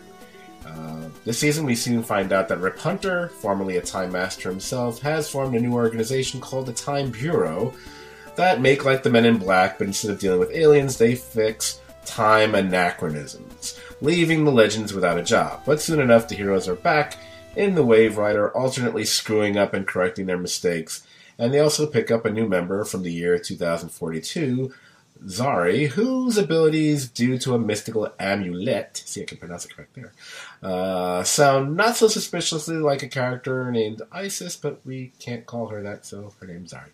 Anyway, hey, Damien Dark shows up again as a major thorn in everybody's side, but there is apparently a much bigger threat behind everything, an entity that Rip Hunter refers to as Malice, which seems to be some sort of omnipotent presence we haven't learned much about as of yet, other than the fact that he's got a really cool voice because it's the voice of John Noble. A whole lot more has happened on the show, And apparently they're not going to undo the death of Martin Stein after all. Holy crap. And the subsequent departure of Jefferson Jackson. But we're going to get into that and a whole lot more in our discussion here. So, Vicki, I'm going to lead with you. How have you been feeling about Legend so far this year? And feel free to be negative as well as positive, because I always get a kick out of you being negative. So. I'm enjoying it as I usually do. The best way to sum up the show was, in the first episode, and they're like, sometimes we screw things up for the better.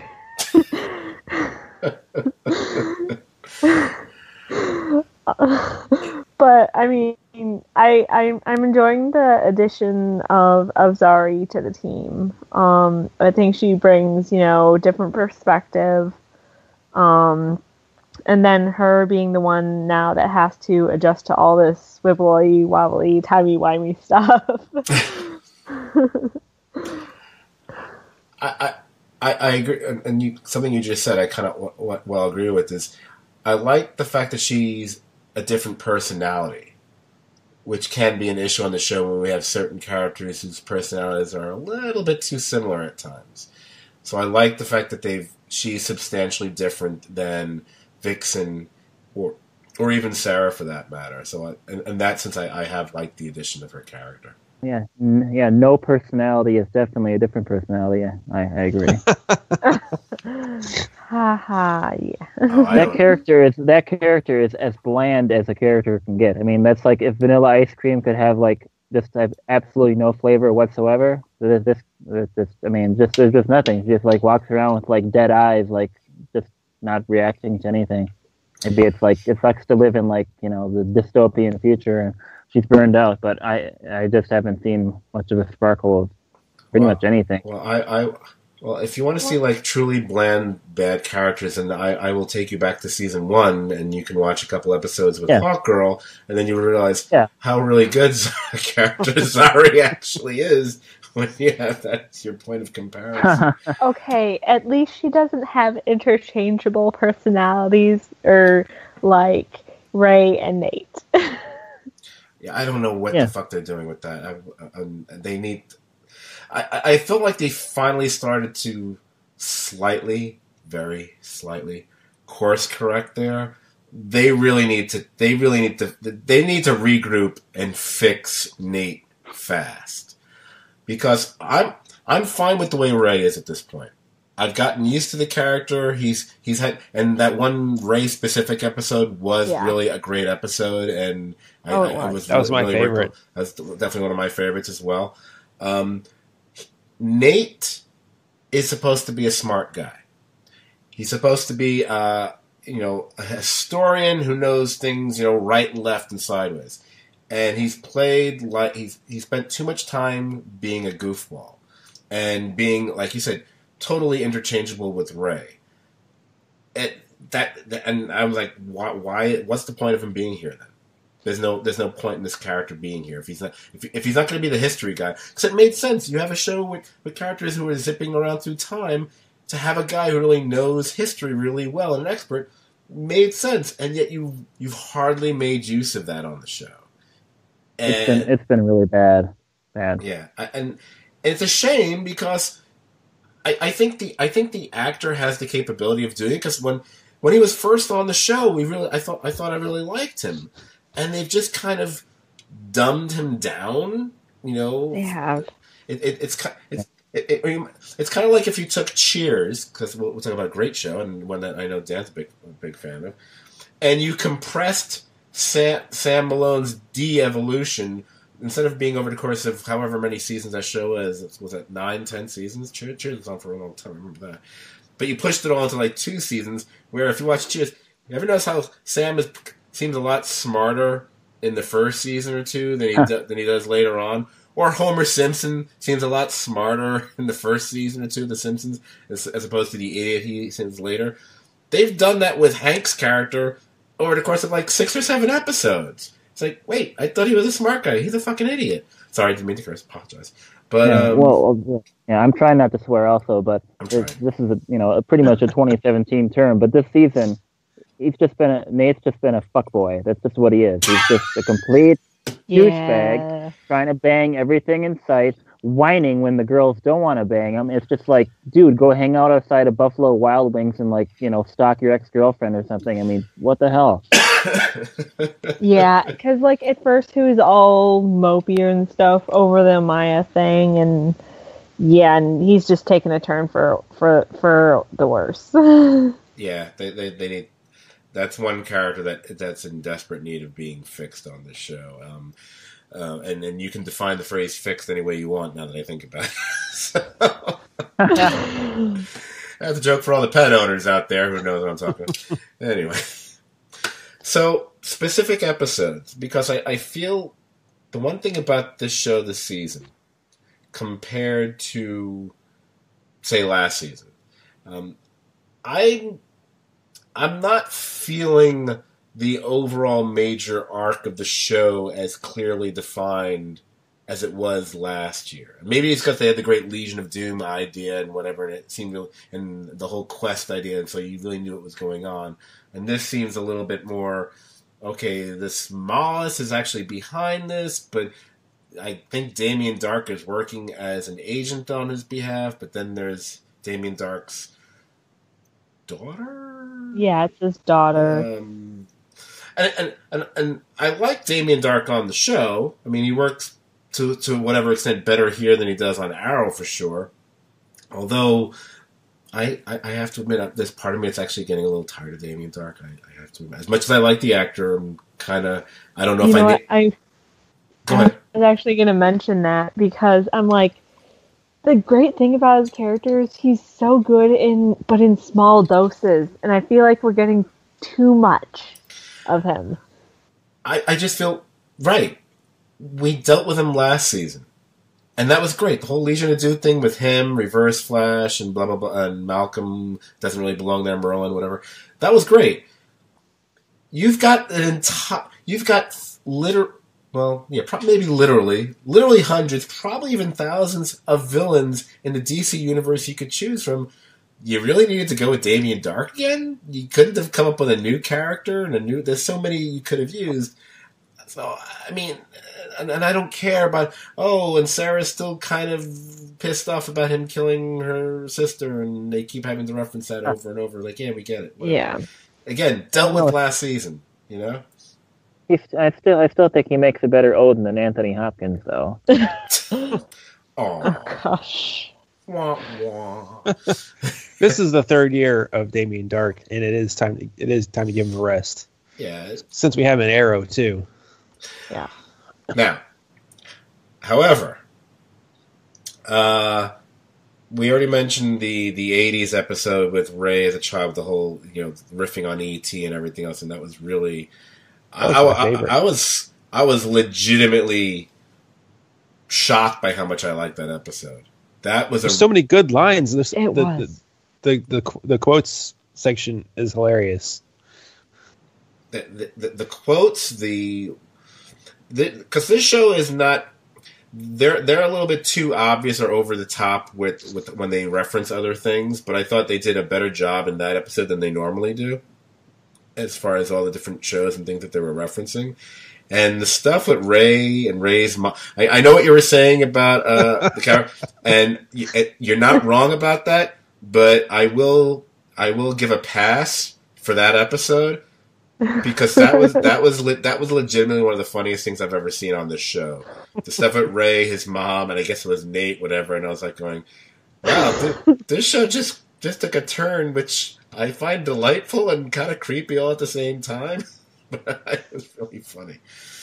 Especially when the Dominator was then posing as Ray's mom. Yeah.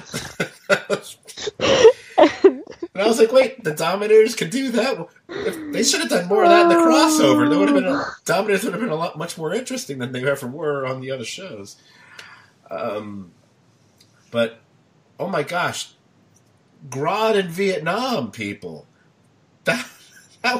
They did Grodd better on this show than I think the last the two-parter on The Flash last season. Yeah, easily.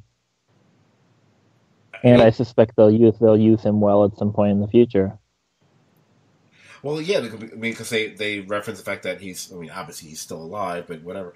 But I thought they did a really great job with that. The effects were good, but I don't. They had a different person. I think they had a different person doing the voice than had done him in the past. But I liked the voice for it.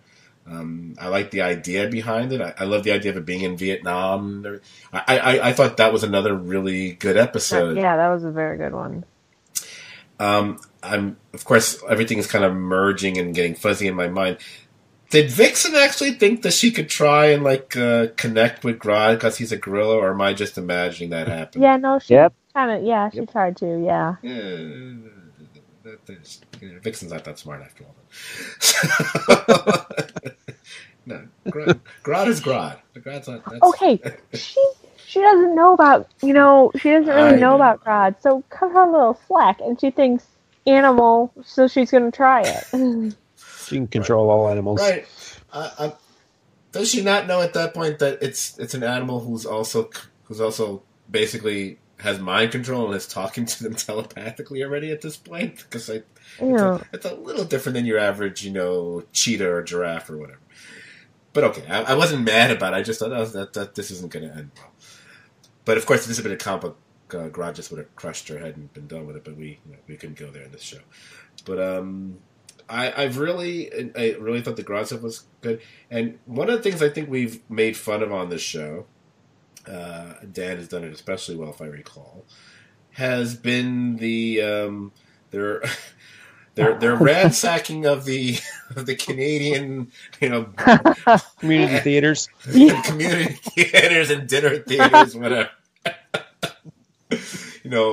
While you have your maple syrup, watch this production of Romeo and Juliet. For the most part, and it was funny. I was thinking that during the season, and then we got an episode or two where I went, maybe not so much. For the most part, I think they've done a bit better job with the casting for the one-off characters. Not so much Leif Erikson. But like Ray's mom was well cast. I thought that she was. And P.T. Barnum. Well, they got Billy. Yeah, they got Billy. That's Well, Zane. Yeah. Not in the community theater. If he walked into a Canadian community theater, he'd be like Laurence Olivier walking in there. It's like, oh my god, Billy Zane. It's like, yeah, he's not that good.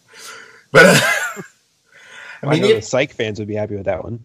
Yes, but the guy who played Caesar wasn't too bad in the premiere episode, if I'm remembering. He wasn't great, but he wasn't horrible. Canadian Hedy Lamarr was pretty decent. Yeah, I was going to say that the Hedy Lamarr actress was pretty good. And the line where Mick says "I'd do her" was probably the best line from any of these shows the whole season. Oh god!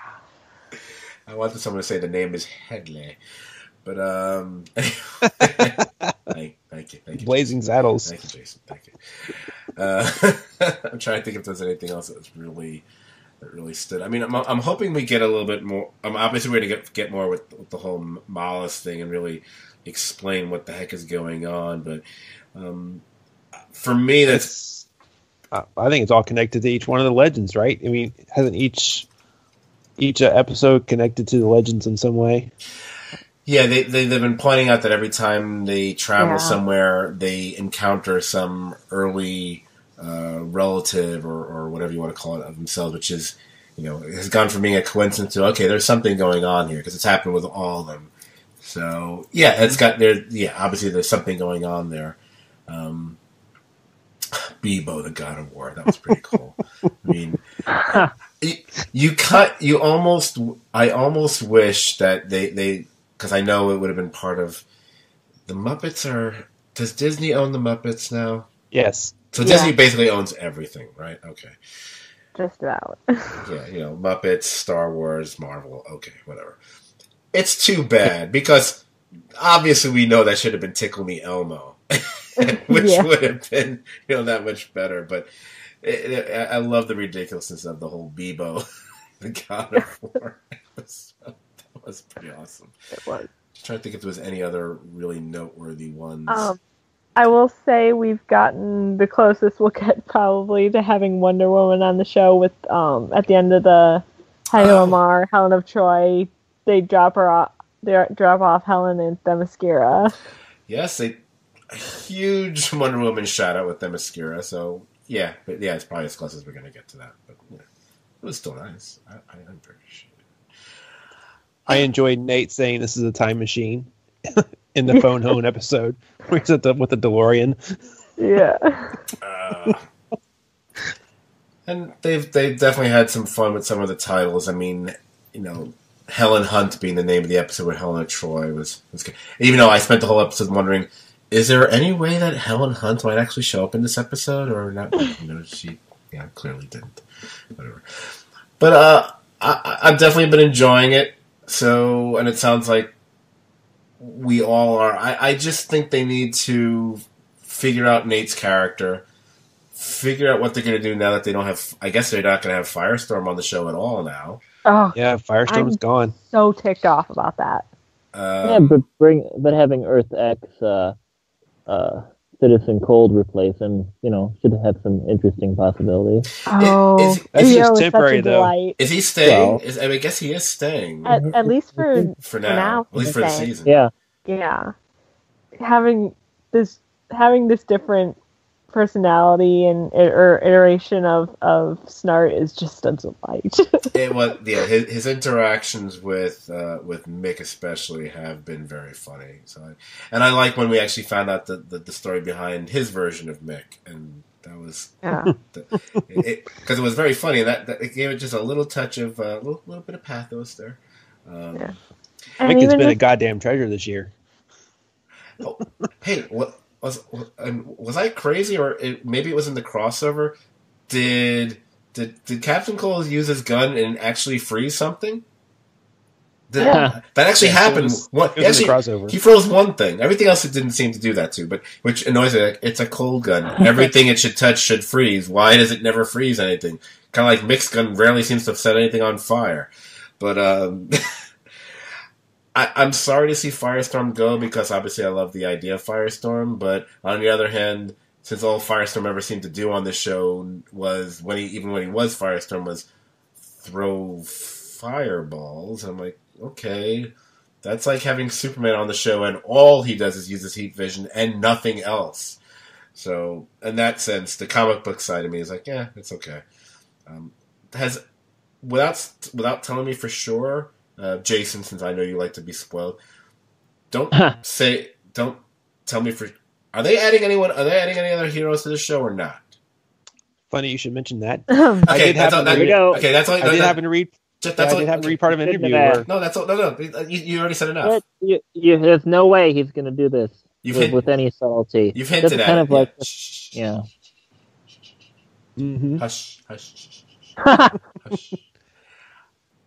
And one thing I need to say, so I'll cut off Jason so you can't spoil me on it. Of all the shows that had their mid-season finale, even though it's not really mid-season, but whatever, last week or whatever the heck it was, because I'm losing track of time now. The one that made me the most excited, it wasn't Supergirl getting her beat down. It wasn't the Flash going to prison. It wasn't whatever happened in Arrow, which we'll talk about in the next segment, whatever. It was what happened at the end of Legends. Yes. I know Vicki was feeling it. and I was so happy because I think I knew about that, and then it's been so long I totally forgot. So it was like I didn't know about it. Constantine is going to be on the show. Can he please join the show? Can he just be on the show? Can he be the new member? Yeah. Because he's actually got a fucking personality. Oh, sorry. He also can do things that other characters can't do, so you don't have to have... Why do you have two people who just throw fireballs, or two people who don't really do anything, or whatever?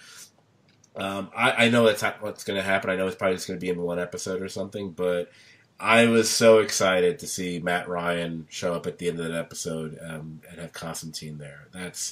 That I'm so looking forward to how that's going to go down. So, and when he was on Arrow, did he encounter Damien Dark or not? I can't remember. It's been No. No. They just used him to bring back Sarah. Yeah. And Well, on some Stupid Island too. And the he flashback. gave Oliver those like tattoos that were gonna like help him with Dark, whatever. But And they did. yeah, Tattoos. I'm sorry, it's just so stupid. those magical tattoos. which really didn't do much. Okay. Pardon me, excuse me. Okay. So if he encounters him here, it'll be the first. Okay, which I want to see that happen. I'm curious to see those two actors go at it with each other. That would be really and great. the fact that Constantine is someone who is all about the supernatural, dealing with a super. That'll be nice to have like two characters who are both supernatural dealing with each other for the first time on any of these stupid shows, really. And let's don't count because they don't really know what the fuck they're doing with them. Yeah, that was pretty cool. I'm definitely looking forward to how either he's just going to be on one or more episodes, but that's pretty cool. I'm assuming with the way they have it placed, like at the end of the thing, so people get to think about it for several weeks. I wouldn't think he'd just come back just for a one-off episode. I mean, just the way they have it, I mean, I don't dig into it, and I'm sure Vicki knows like how much he got paid for each episode he's doing after this point, or whatever. I want to agree with you, but I'm so used to being disappointed by these things, so I expect to be. It's been a decent season so far. I think there's some things where I think they need to work on some subtlety a bit, like the stuff where like they're misfits and they're always causing problems, like they're really hammering that hard and it's annoying. Like this, there's certain things where like obviously that like female Time Bureau agent's gonna bang White Canary at some point, and they're making it like very, very clear that it's gonna happen at some point. I'm just like, just tone it down a notch. We're not stupid here. You don't have to just like telegraph all of your moves. Yeah, they're not. It kind of feels like they're actually trying to mess things up on purpose, and like mess up things with time on purpose, and that's kind of my only criticism. It's just, no. Yeah, none of these shows are really known for their subtlety, but they really. I will echo Dan's sentiment about.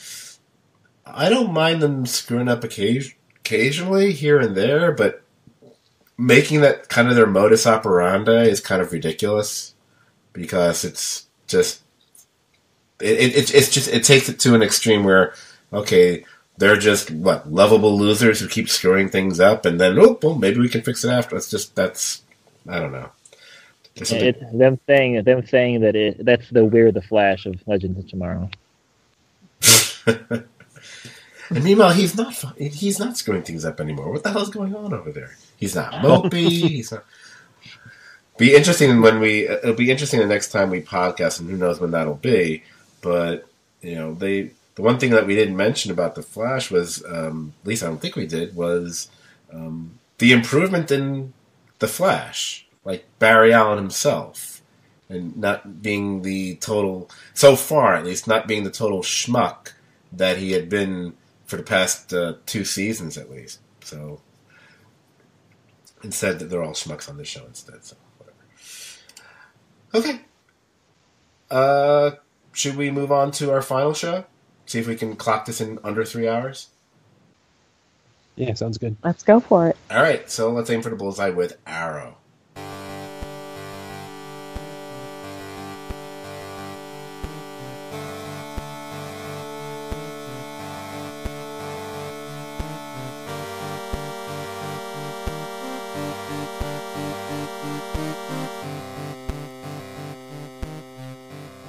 Now, we started off Season 6 with the aftermath of what had happened on Lian Yu. What happened on Lian Yu? Oh yeah, Ollie's baby mother died on the island. So now he's been playing dad with one of the worst child actors of all time. While simultaneously being both mayor of Star City and the Green Arrow. But eventually he decides to hand over the green leather hoodie to John Diggle, so he can devote himself to the extra playing his son and that pesky mayor job, which isn't being made any easier due to FBI agent Watson, who's been making like Sherlock in her quest to prove that Oliver Queen is the Green Arrow, and should be locked up for his years of vigilanteism or whatever, because it's not Central City where it's okay for that shit to go on, I guess. Or maybe because he killed like 50, 100 people, I don't know. And we did get Olicity back, as well as a whole lot of Slade Wilson and Black Siren this season. Most intriguing addition has probably been Michael Emerson, as the previously spoken about a lot, but never seen until now, Caden James. Basically a slicker and more evil version of his character Finch on Person of Interest, but not really quite as sociopathic as his character Ben Linus was on Lost. There's a lot more that I haven't mentioned, but I'm going to leave it to the folks who watched the show along with me. So let's get into that with Daniel. I know you've been watching. You've caught up with Arrow at this point. So what? And oh, by the way, before you say anything, I have noticed Speedweed's involvement in the show for the last few episodes, and I think he's an executive producer now, so he's kind of moved up in the ranks. So well, he should, because he's proven himself time and time again to really be the strong unifying force that these shows really need. You notice how, like, the only time I make a clear statement in the history of the podcast, it's me making up bullshit about Speedweed. Yes, I know. I don't know if it's irony, since no one knows what irony means anymore, but it's damn funny. No. Go on. Yeah, but no, yeah. So Arrow came back, and I'd say the season's been a little bit uneven. There hasn't been any episodes that have been really unwatchable, other than the scenes with that horrible, terrible child actor. Ugh. I mean, they should get that kid to Gotham. Maybe he could play like Young Bane or something. I don't know what they would do in that garbage show. But yeah, for the most part, I think they're doing a good job. Working with the way that it ended, where they kind of have all the bad guys working together, even though some of the bad guys are just barely bad guys, like drug dealer Charlie Francis, is somehow part of this master plan or whatever. But I don't. But I thought it's interesting. It doesn't seem to be something that they've really done in the show before, where they have a big team of bad guys, led by Michael Emerson, who's the only person over the age of 10 with the name Caden for some reason.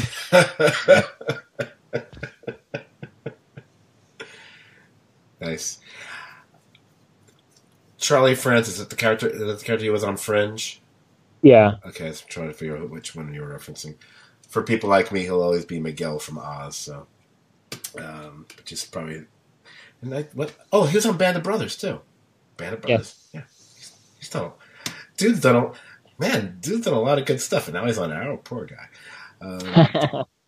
I actually like that moment, and even though they haven't done much with that character, he's got enough presence that I still enjoyed seeing him at the end there. He's had a few moments, whatever.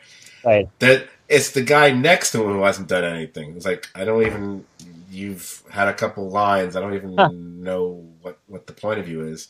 Who else was it? It was Michael. It was Caden James, Black Siren. Russian guy. Vigilante. Vigilante. Was the Vigilante was there with them as well? Yeah. See, that's kind of bullshit. He shouldn't be there, but whatever. Yeah. Okay. Yeah, that doesn't make any sense either. But it is kind of cool to seeing that they're gonna do something potentially interesting with that. Well, the thing I really liked about that, I liked the kind of the contrast. Again, not subtle, but in this case I didn't mind it. In this case, I thought it worked. It's like we're seeing one team totally break apart. And at the same time, we see, but the villains are all banding together. It's like, they got their shit together. The heroes do not. I personally don't mind that team broke up, and wouldn't mind if there isn't a team anymore, quite frankly. But how did you guys feel about that, actually? Vicki? I don't know. I understand why, obviously the various team members left. But I have liked the team dynamic that, we've had for several seasons now, so that it's not just Oliver on this mission or whatever. It's people with the same, they're all working together to keep the city safe and stuff. I just feel there's a different way to go about it, and I don't think the show has never really figured out how to do it as a pure team, because they're not, they haven't named themselves anything. It's not like they're not like the Justice League of Star City or something. And the reason why I'm not that unhappy if we were to not have a team like this anymore, because I feel all the action scenes always feel the same to me, and they're just these annoyingly choreographed scenes that go on too long that I just wish would end already, so we can get to something important again. So I'm thinking just having the lone hero, maybe you could do something a bit more interesting again with the show. I don't know if that's the case, and then maybe have people help him here and there, but not always have to have a team of like 3, 4, 5 people. But obviously, if he's taking on a group of villains, they're gonna have to have the team back together again, I guess. I don't know. Maybe it's because I was never a big Mad Dog fan, or whatever the hell his name, Wild Dog, Mad Dog. And just Yeah. just Mad Dog. Sorry. And while I think the actor is amusing and charming and whatever, I've never really been all that thrilled with this incarnation of Mr. Terrific in any way, shape, or form. So I'm not that sorry to see him not be suiting up anymore. And they got rid of Ragman last year, so, I just feel maybe they could do more with the Black Canary character or something like that. Yeah. That, because that was always the classic team, Green Arrow and Black Canary. So I wouldn't mind if she was back, and maybe John can take out his not nearly as goofy as it used to be helmet again or something. I don't know, but I just got tired of all them running around, and it felt very monotonous to me, quite frankly. Dan. Yes, I totally agree with you. Oh, that's monotone. Never mind. Yeah, I mean the show definitely isn't as strong as it was last year. I thought they definitely were executing everything a lot better, and I'm still enjoying what they're doing for the most part. I don't dislike the fight scenes as much as you do. I think I kind of more appreciate them at a technical level, because I just imagining like all these dozens of actors having to like hit their marks and do all this complicated stuff and get the camera in the right position, and I imagine it's a fair amount of work, and I'm sure they're able to do it relatively smoothly now, but I'm sure it's still, there's some effort behind it. So, and sometimes they do some cool stuff. But yeah, I mean, just like, Team Arrow, or we call them Quiver, that would be, and just say we're the Quiver.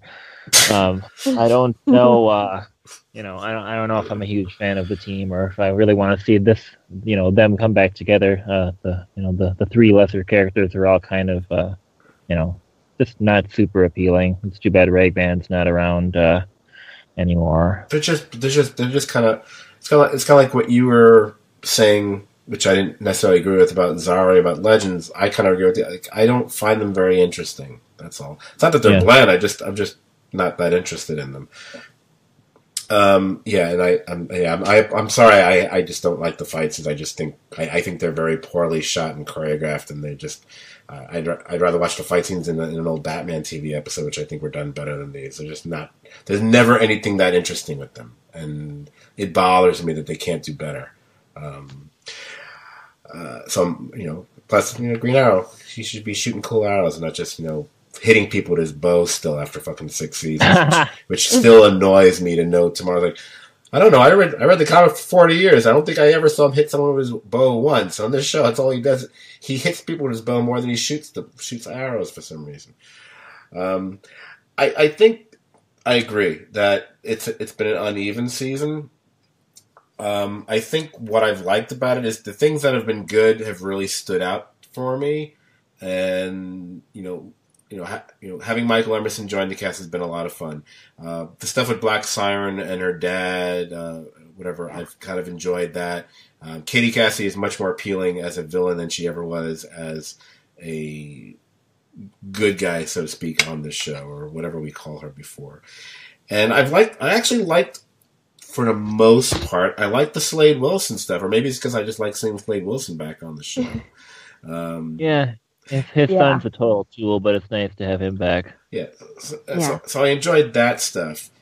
The stuff I could have done without was the team stuff didn't really work for me. Diggle not wanting people to know about his shaky hand. Oh, gosh, that's annoying. which Annoying. was ridiculous. I thought it was like, oh, maybe he was watching Saving Private Ryan too many times. I'm like, I don't know what's going on there, but that's a deep cut for anyone out there. But it just, and I'm sorry. When someone mentions like, oh, you look different, it's like, oh, come on.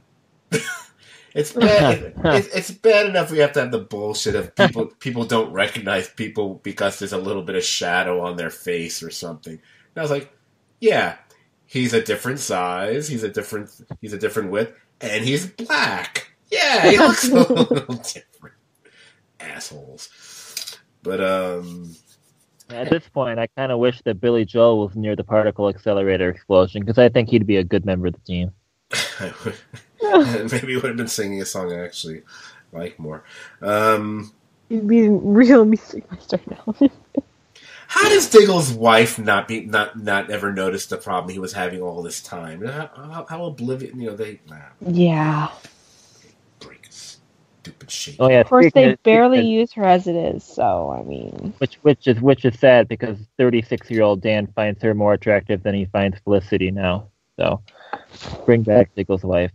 They can break up if they want. Maybe Diggle should be my new supervillain of the season. Hey, and they finally brought Thea back. So Yeah. basically, it's like, okay, we're willing to pay you for this number of episodes, but we don't want to pay you for this number of episodes. So we're going to put you in a coma, and then we're not even going to make a reference to you for, I don't know, 7 episodes. And then, where's she been? Is she like playing a 9th grader or something on Riverdale, or what? The actress just taking a break?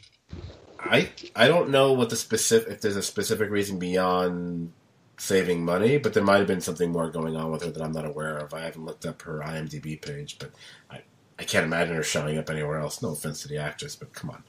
Of course, they haven't used her very well for quite a while, so I suppose it's maybe a blessing that maybe she's doing something else.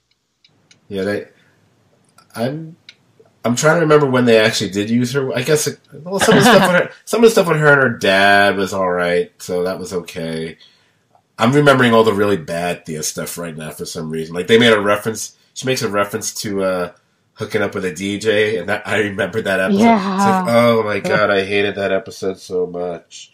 I assume I didn't have to watch it. You probably cut it out for me. I'm pretty sure. Oh, if I was going to cut any episode out of your back viewing, that would have been one of them. And I guess she was making a reference to Roy without actually saying Roy, as far as someone not being at the wedding reception, right? That's who she must have been talking about, right? Vicki? Yeah. I don't know, maybe. Okay, she was talking about Roy. See, look, the show is actually slightly subtle for a change, and look, people didn't get it, so maybe they do need to be over the top about it. But all right, so I guess we'll see how the show goes. I mean, I like the whole gang of villains thing happening. Maybe some of them you could amp up their personalities a little bit more to make them that much more interesting, like Charlie Francis and whatever. But and they'll need to have a good actual plot too. I mean, if they just want to blow up Star City, then maybe it'd be kind of lame. But if they have an actual interesting plan, like Prometheus, kind of had, then we'll have something interesting to get behind. I mean, we really don't want to just pointless crap. Yeah, see, I thought it was gonna be some big WikiLeaks thing, so I was kind of disappointed that this would be blowing stuff up. But since he was supposed to be originally a riff on the whole Julian Assange thing originally with that character, but they kind of got away from that. Hopefully they do come up with some, because I hate the idea that they went to the trouble of getting Michael Emerson to be on the show, and then his big plot is just to eventually blow stuff up. There's got to be something more to it than that, because that's just bad. That's just annoying villain crap 101, Although I hear his plot might be that he's going to have a bomb in the city, but instead of blowing it up right away, he's going to make everybody wait 3 months before setting it off. Oh wait, that's The Dark Knight Rises. Anyway, stupid movie. Anyway, okay. So we would rate that episode. No, I'm just kidding. So we've not with all these shows that are back so far. It seems like we're mostly positive about them. Do we have? I know not all of us have watched all of them, but is there one that's kind of standing out above the others so far? I got a weird feeling we've got a very big reversal of fortune so far this year. I'm just curious if I'm correct in my assumption from the way people were talking. What show you think is doing the best of the ones that you've seen so far, guys? Vicki? Well, I think you know what I'm gonna say. So far, You're gonna say all of them because you don't want to badmouth anything. I know You're so sappy. You're really sappy. It's close between Supergirl and Flash being my favorites so far this season. But you can't pick. Yeah, one. well, you're wrong. It's just Flash. Flash is the best. I've decided on your Whatever. behalf that it is. You know what? Then I'll say it's Supergirl. Well, Jason, I know you're only watching 2 of them, so it's between Flash and Legends for you, I guess. Well, it's Flash. Flash is better this year, without a doubt. Oh yeah. After last year, I didn't even want to come back and watch it, but I'm definitely glad that I did.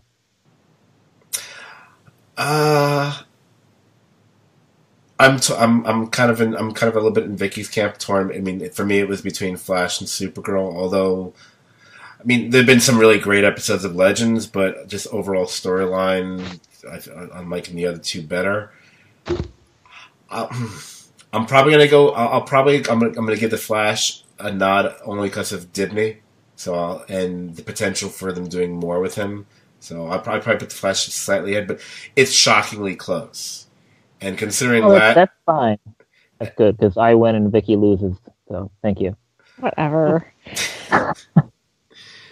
But considering how down at least a couple of us were, or maybe all of us, I don't remember, but I know Dan and myself were kind of down on the Flash at this point.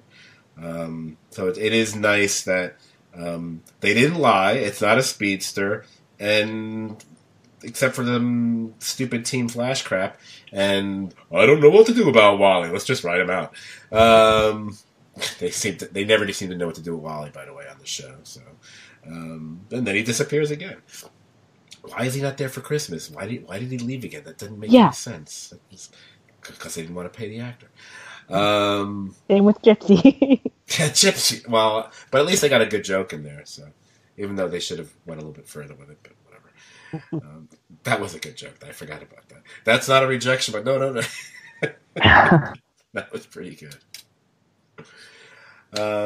Yeah, it's been entertaining. I'm glad we stuck with these shows. Now, next year, apparently, there's been a little bit of news. While I think most of these shows do have an episode in January, I think. But they just announced something between Supergirl and Legends of Tomorrow, whereas I think Legends of Tomorrow isn't coming back until February. And then I think it's going to be sharing the time slot with Supergirl. Yeah. So it's gonna be Legends finishing its run, and then Supergirl coming back after that, I think. Yeah, so it's going to be Supergirl comes back for a month, then it's going to be Legends for 9 weeks, and then it's going to be Supergirl for the rest of the season. Okay. So Supergirl does come back in January, then she leaves, and Legends takes over in February. Okay, I got it. Okay. And she I had the impression that they were going to alternate every other week for the rest of the season. So I didn't bother reading it, but that's just what I got from that. So you know what they should just alternate on the commercial breaks. Yeah. To really confuse people. Here's 7 minutes of Supergirl. Here's 8 minutes of Legends. Yeah, look, Microsoft service can do. You can do 2 things at once. Although that would be stretching it. Anyway. Yeah. Dad jokes. And Vicki, because I know with you and that website, you keep track of this crap.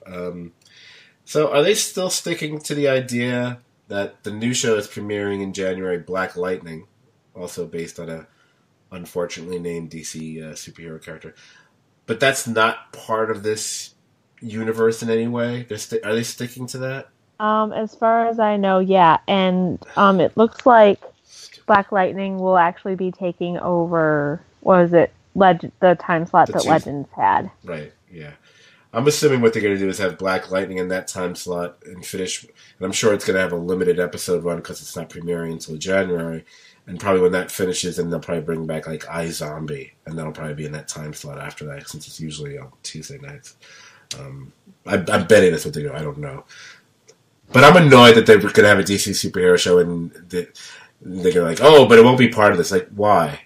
Why can't it be? It's really dumb too, because I mean, I'd say there's a reasonable chance that the concept just isn't going to work, and it'll end up just being like a one and done season. So it'd be nice if, like, if the character was good and the actor was good, like they could have the option of having him be on Legends of Tomorrow or something at some point. But if they're going to do something dumb to make it so they can't do that, that maybe that isn't planning to fail isn't whatever. But I'm not sure if how we'll end up doing. Although I suppose they could they could still get away with the whole multiverse thing. Although, how many arts are you going to... Well, I guess you can still do it, but you shouldn't have to. As they said, there are 53 Earths. Because, God, I wanted to say something, but I didn't want to racially inflame the podcast, but anyway. But you really should. I'm literally going to die if you don't say what you were going to say. I won't be able to sleep. I mean, I know sometimes you want to kill me, but it's been a while, so you shouldn't kill me by not saying this obnoxious thing you shouldn't say, which normally I would be saying. Well, it would be nice if maybe one of these crossovers you actually had a black character who was central to the storyline show up in all these things. But, at best, it's side characters or characters who have really little to nothing to do with the story. And actually, that's the main reason I'm so annoyed that Jax is leaving the show. Yeah. Because there's pretty much it lowers the diversity that these shows have. Yeah, they should bring him back, and now they got way too many women. No, I'm just kidding. Well, they're going. Well, she's like Muslim and everything, so that kind of we're covering a whole bunch of bases with that one. No, it doesn't work that way, guys. Fucking idiots. But I guess Vixen is she's black, so yeah, she is. But... So she checks two boxes. So. Not the kind of boxes that Sarah checks. Anyway, I didn't get a laugh for that, really. Wow. All right, screw this podcast. All right. Okay, this has been one of our longest podcasts of all time, but, we haven't podcasted in about... I think the last time we all got together was at least 6 or 7 months ago at this point, so... God, imagine if Kate had been here. This would have been, literally a 5-hour podcast, because he can yap. I'm just saying all this so he'll enjoy it when he listens to it, Hopefully we are planning to have... at least 2 more podcasts before the end of the year. I think Jason and I are going to get together within the next few days to cover... Jason, we're going to cover Crazy Ex-Girlfriend. Yes, we are. I think we might cover Stranger Things also in that podcast. Did you say you had seen it all? Yes, I've seen it. Okay. And again, that might not be much of a conversation. I think we'll probably talk more about Crazy Ex. And... conceivably, we might talk about 1 or 2 other Netflix shows that we've both seen. We'll see. Yeah. I'm thinking about the title of the podcast being just a bunch of adjectives, so you can kind of guess which other show I'm talking about there, Jason. I think I know what you're talking about. There you go. And Dan and I will hopefully, knock on wood, there we go, we'll try to get together for a best of 2017 podcast as we've done for the last couple of years. Yeah. Hopefully, I'm hoping we can. Best case scenario, we find a way to record that before Christmas. But if we can't, because I know you're going away from some stuff later in the month, so I want to make sure we get that done. So probably we can always try to do a Star Wars podcast too, so we can hear Cade talk about how Last Jedi is better than Empire.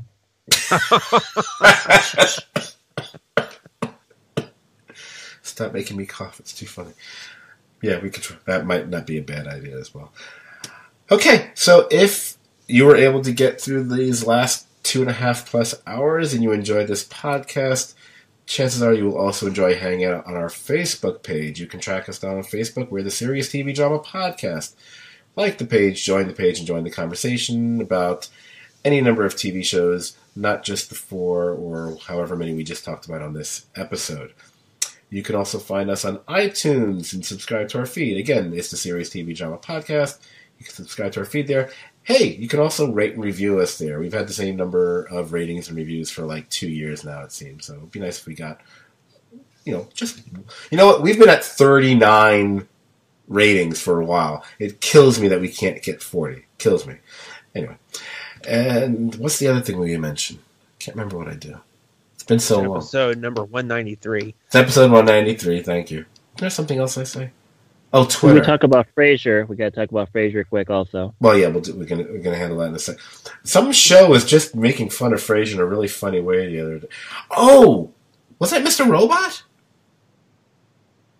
Didn't they talk about they talked about Frasier on Mr. Robot a couple episodes ago, and I thought of you while I was watching it. I was like, oh, this is awesome.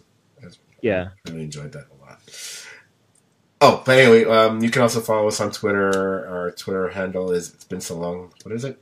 At STVD Podcast.